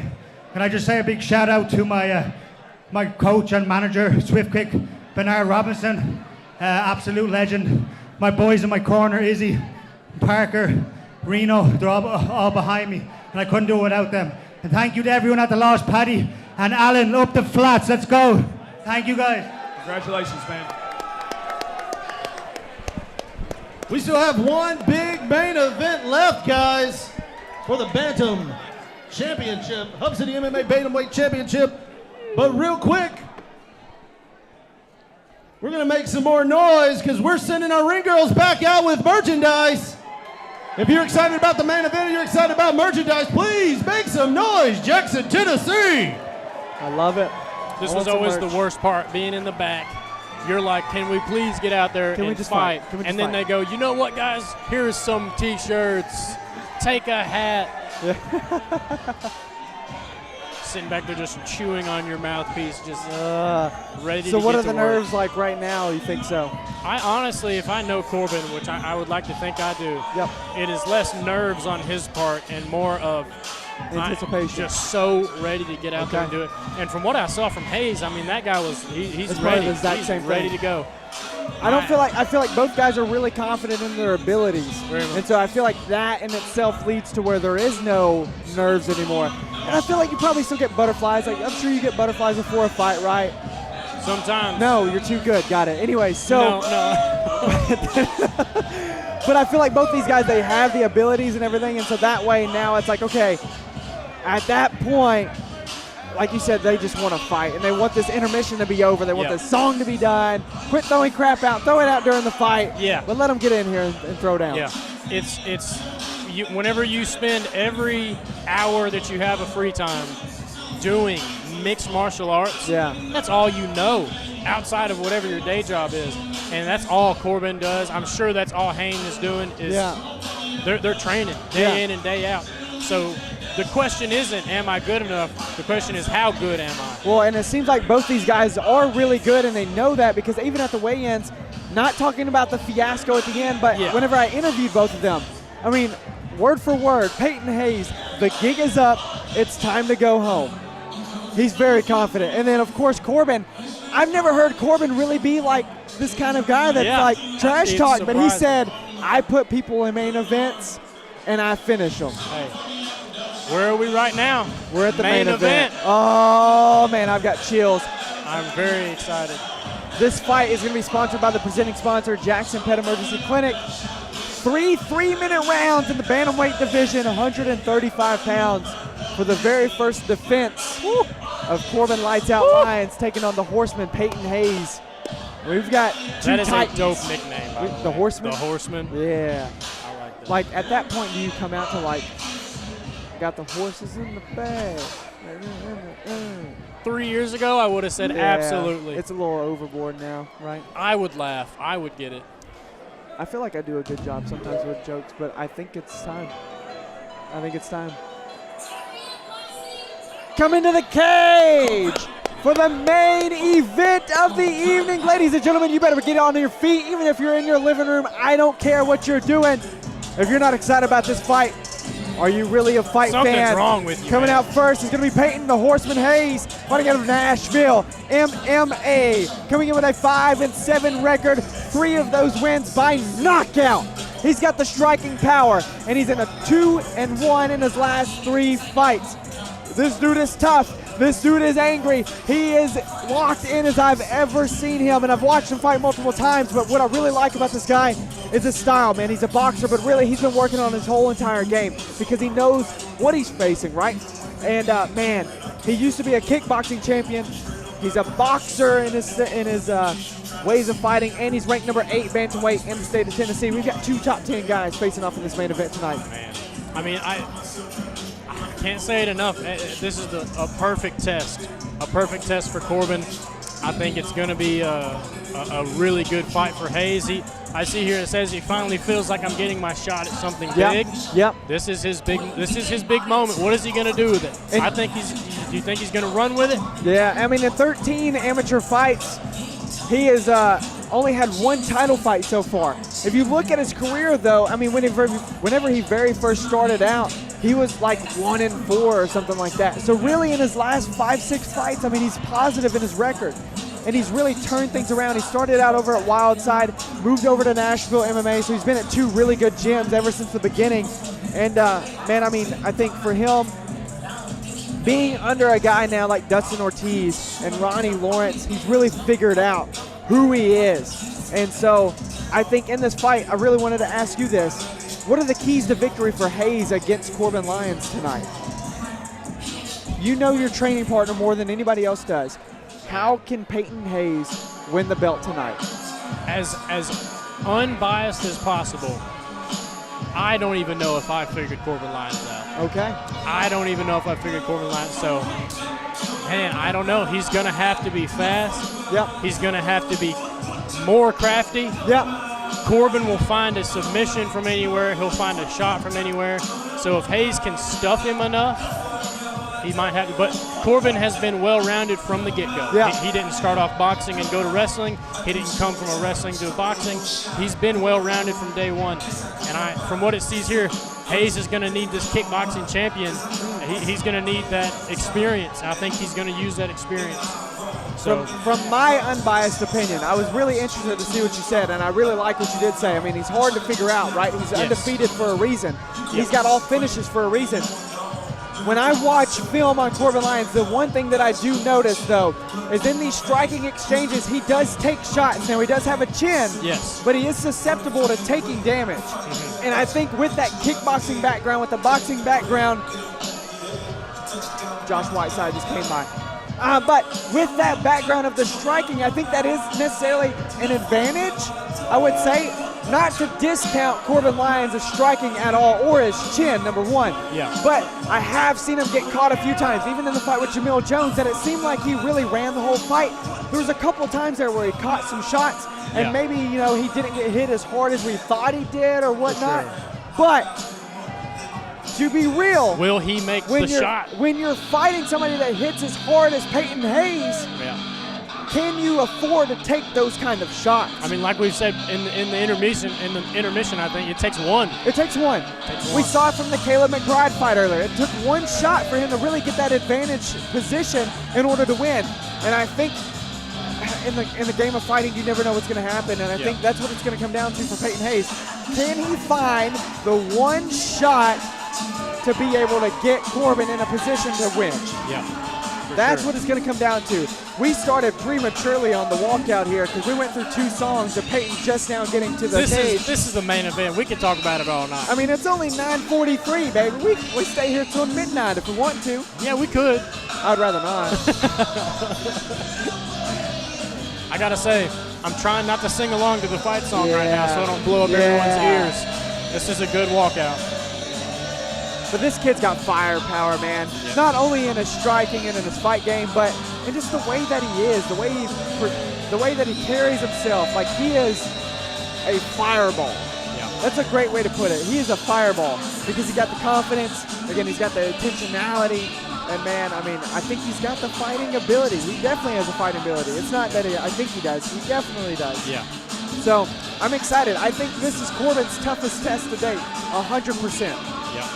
Yep, and only time will tell. I'm very excited. I am, even though I've been in the back for main events, I'm curious because I don't know Hayes. I'm curious of how he handled the weight, the weight of being back there, because it really does matter. If you don't stay warm, you come out cold. That also has a big difference in the fight. But here he is, Payton the Horseman Hayes. I think he just loaded a revolver, maybe? I don't know. I was gonna say a lasso. I didn't know. I didn't know maybe. I wasn't sure. Well, let's talk about your boy.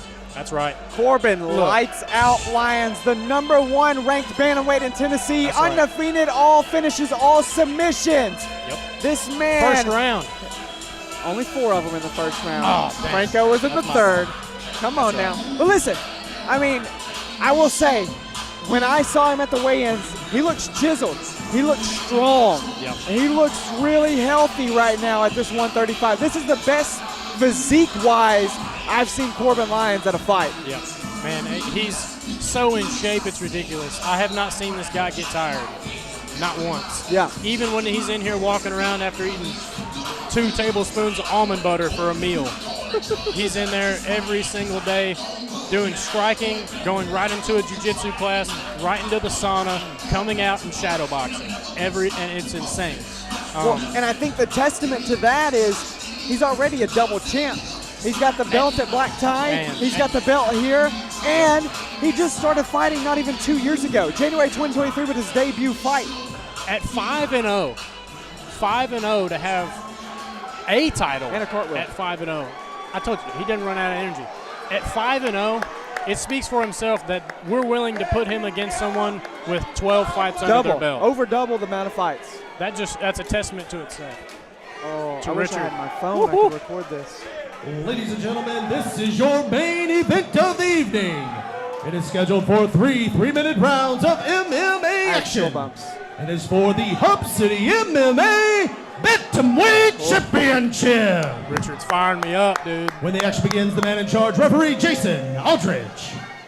And now, one more time from the beautiful Hub City Brewing Company in Jackson, Tennessee, it's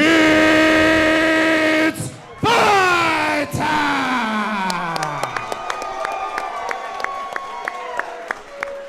Introducing first, the challenger, fighting out of the blue corner, weighing in at 135 pounds, from Nashville, Tennessee, representing Nashville MMA, Payton Hayes. Got the Horseman. And his opponent fighting out of the red corner, weighing in at 136 pounds, from Jackson, Tennessee, representing Arrow Athletics. He is the reigning, defending Hub City MMA Bantamweight Champion of the world. Lights out, Corban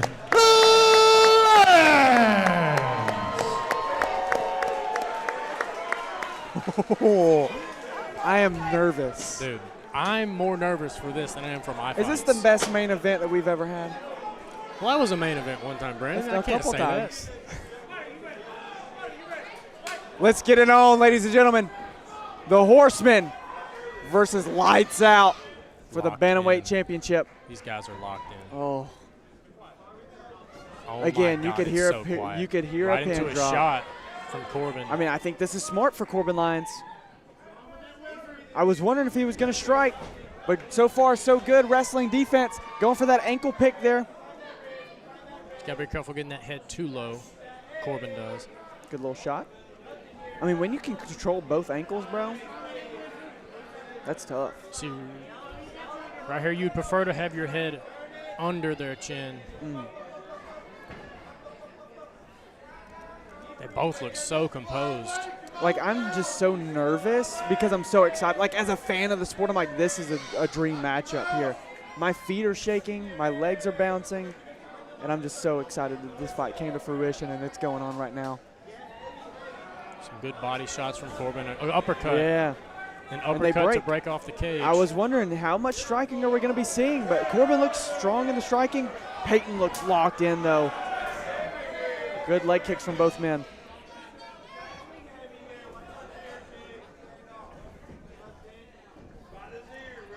I mean, you can tell the respect, even though there was a little bit of big head kick.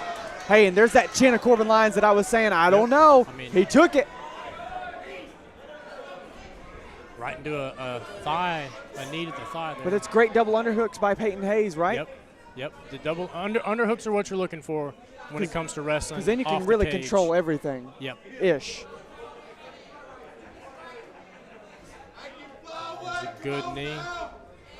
See, right here, I would try to start either getting an overhook if I was Corban. Okay. Some good. Payton's doing good at using these underhooks. You see this peg leg attempt from both of them. Peg leg is all I can think to call it. Okay. Had to slap Payton's hands off the cage there. Both these guys, they're just locked in. Superman punch from Payton Hayes. He's got to get his head out from under there. And a big takedown for Corban Lyons, but look at this underhook. What does that do for Payton right there? Anything? I mean, underhooks from anywhere are useful. A great job by getting up. A good knee to the thigh there. Yeah. These inside leg knees probably going to add up. Good And uppercut. A good break. Both guys are throwing when they need to. I mean, this is a You test see for 'em. both men. For sure. Yeah, they're not getting sloppy. They're not getting anything. I mean, we're 10 seconds in. There hasn't been many striking exchanges, but this fight is highly contested right now. Ooh, and a big right hand. Left hand, southpaw for Payton Hayes. Man. Great first round. Great first round from both people. I think Hayes is doing good on the in and the out, man. He's very bouncy. He's gonna very be, bouncy. It's going to be hard to land anything big open, I think, for Yeah. Corban. But with that being said, Corban's doing a good job of landing coming off the cage. He's Yep. had 3 really good uppercuts. Yeah, every time they break off the cage, he's going for that, Every right? time. And it's because really Payton has to stay low to defend that takedown. So For once sure. Corban pops up, He knows. he's there. Yep. But I will say, testament to Payton Hayes. I mean, the wrestling defense right now has been man, great. For sure. I mean, we kind of saw a takedown there, But but he he was right back right up. back against up. it. And that's, again, you see. And he had a big head kick. Yes, he did have a big kick. But listen, my question has been answered about Corban's chin. He took some really hard shots, clean shots from him, at And least 2 or 3, and he I don't know hopped if right you back would up. even know it. I mean, No, he just kept no. going. really, really good fight so far. All respect to both guys here. A hard round to judge as yes. well. Without that takedown, I don't know, or even with the takedown, that's a hard round. Because there wasn't much like position held. Yeah, it was defended pretty well.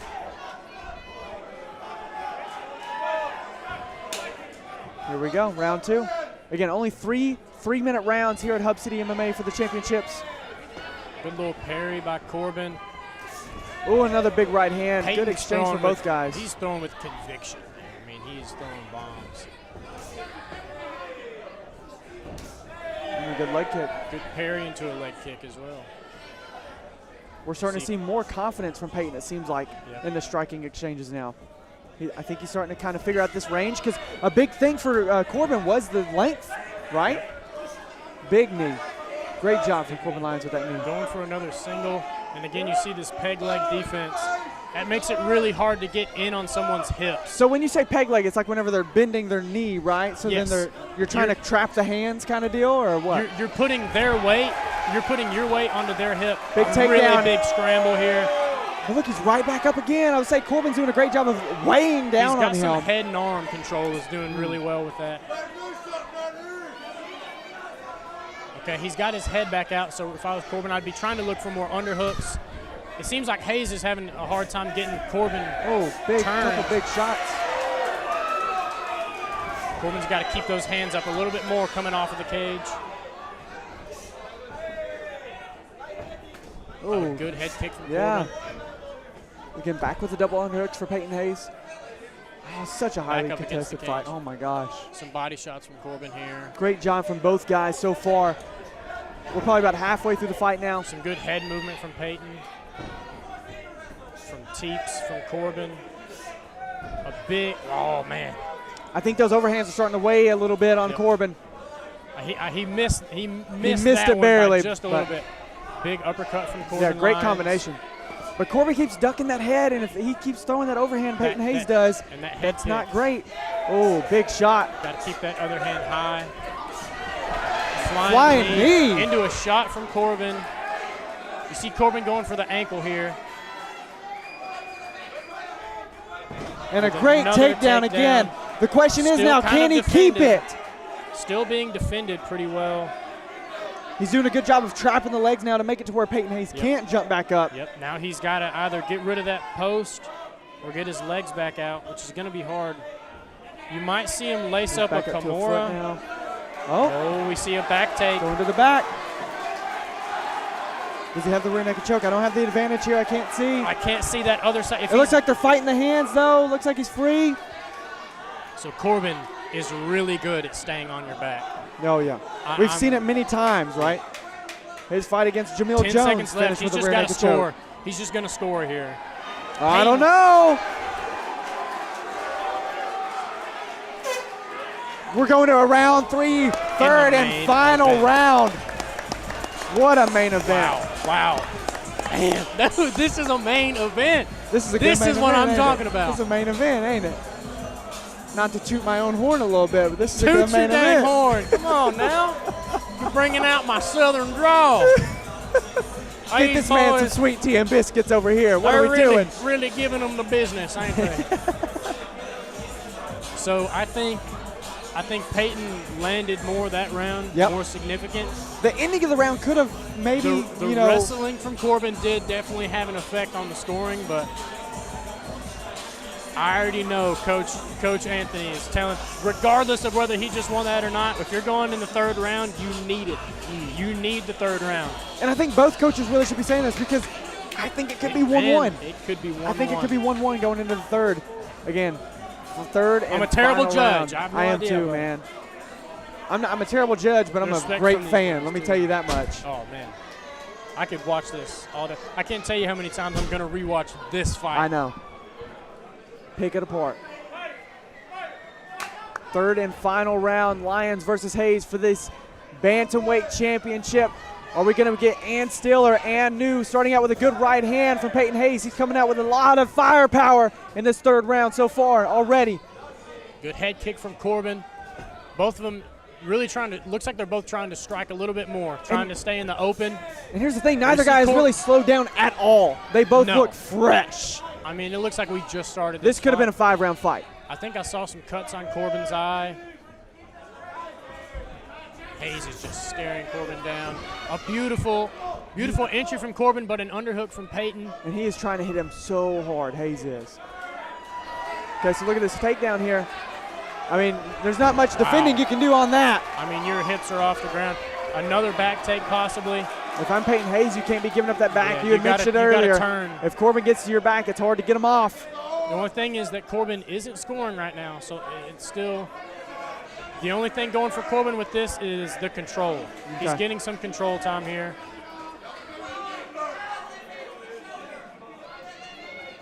We're a little standstill situation. Okay.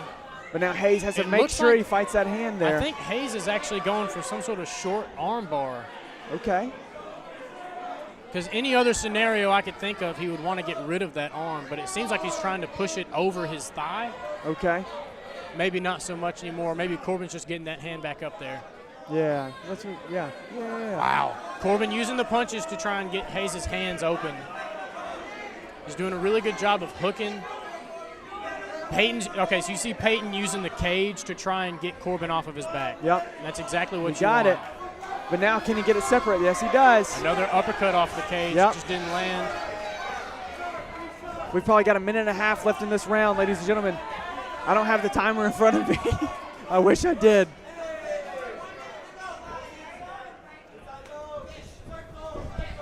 Wow. Good defense. But a great takedown. Finished by Corban Lyons. Another takedown. I mean, those takedowns are going to be scored. They have to be scored. They have to be scored. But whenever you look at the damage, Corban's wearing a little bit more damage than Payton Hayes is. How much does that weigh into the factor, you know? Yeah. Another back take. Every time he goes to get up, he gives up that back. Corban's just got to be careful of getting too high. Yes, he needs to score there. Hayes is doing a really good job of fighting the hands, though. Yes, he is. This other hand, Corban can't get his hands together to finish a takedown, and he can't get his hand free to finish a choke. He's got him in this weird purgatory of just. Great word. Appreciate it. 10 seconds left. We're going to decision, it looks like. They both got to score. Somebody's got to score. Highly contested matchup right there. I really wish that was a 5-round fight. Me too.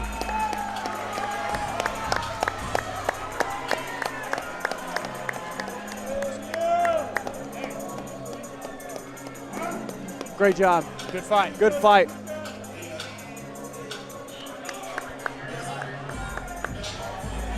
Great fight, both guys. Man, wow. Both guys. I mean, highly contested. We had, the submission attempts over here. We had the big strikes landed by Payton Hayes. Great wrestling from both guys. I mean, super even match. Yeah. How do we score it? Man, you can't ask me. No. I'm obviously partial. Hypothetically, I'm asking. I'm not directly asking you. Hypothetically, I would say that you can't discredit the strikes landed from Payton. Those definitely add up. And it really is going to come down to, did the takedowns that Corban Lyons got and the shots he did land coming off the cage, are they going to be enough to bring it back up? Or you could say the same thing in reverse. He got taken down so many times. Every attempt to get off the cage was stuffed. So was the strikes that Payton landed, were those enough to bring his score up? What a fight. Man, what a fight. What a main event. Whoever put this card together, ladies and gentlemen, we gotta get them in here more often.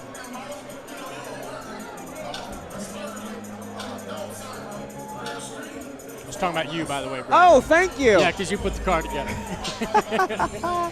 Here comes Richard. We're about to get the decision. Oh, man. I'm antsy.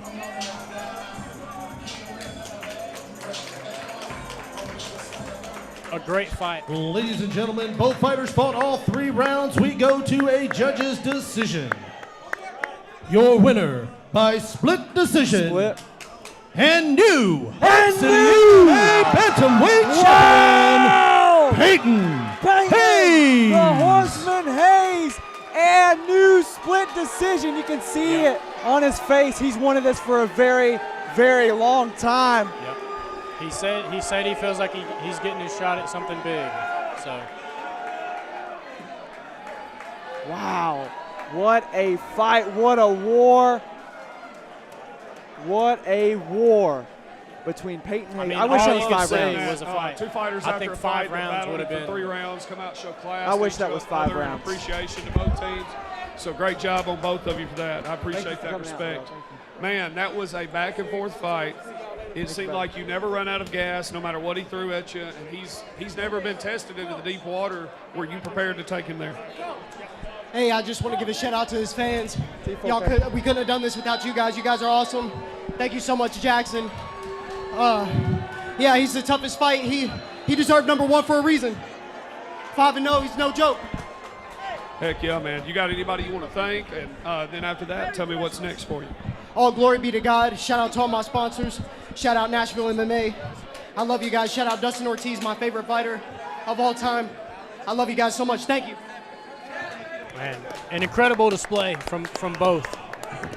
And still, he got me in round 1, but round 2 and 3 was all me. I don't believe that. We're going to have to run it back. You have to Well, run it guys, back. y'all heard Wow. it. Maybe we'll have a rematch go. of this one. That was a good fight. Thanks, everybody, for coming out.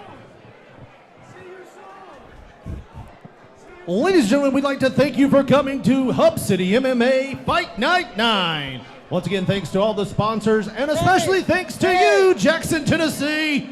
We'll see you next time. Get home safe and good night. Hey!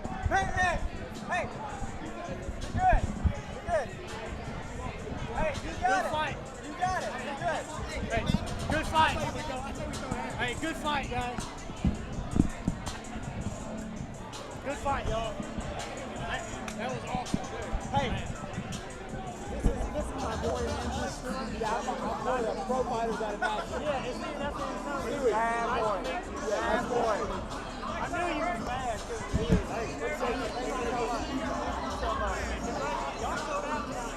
Yeah, we make it happen. I'm so happy, my man. Congratulations.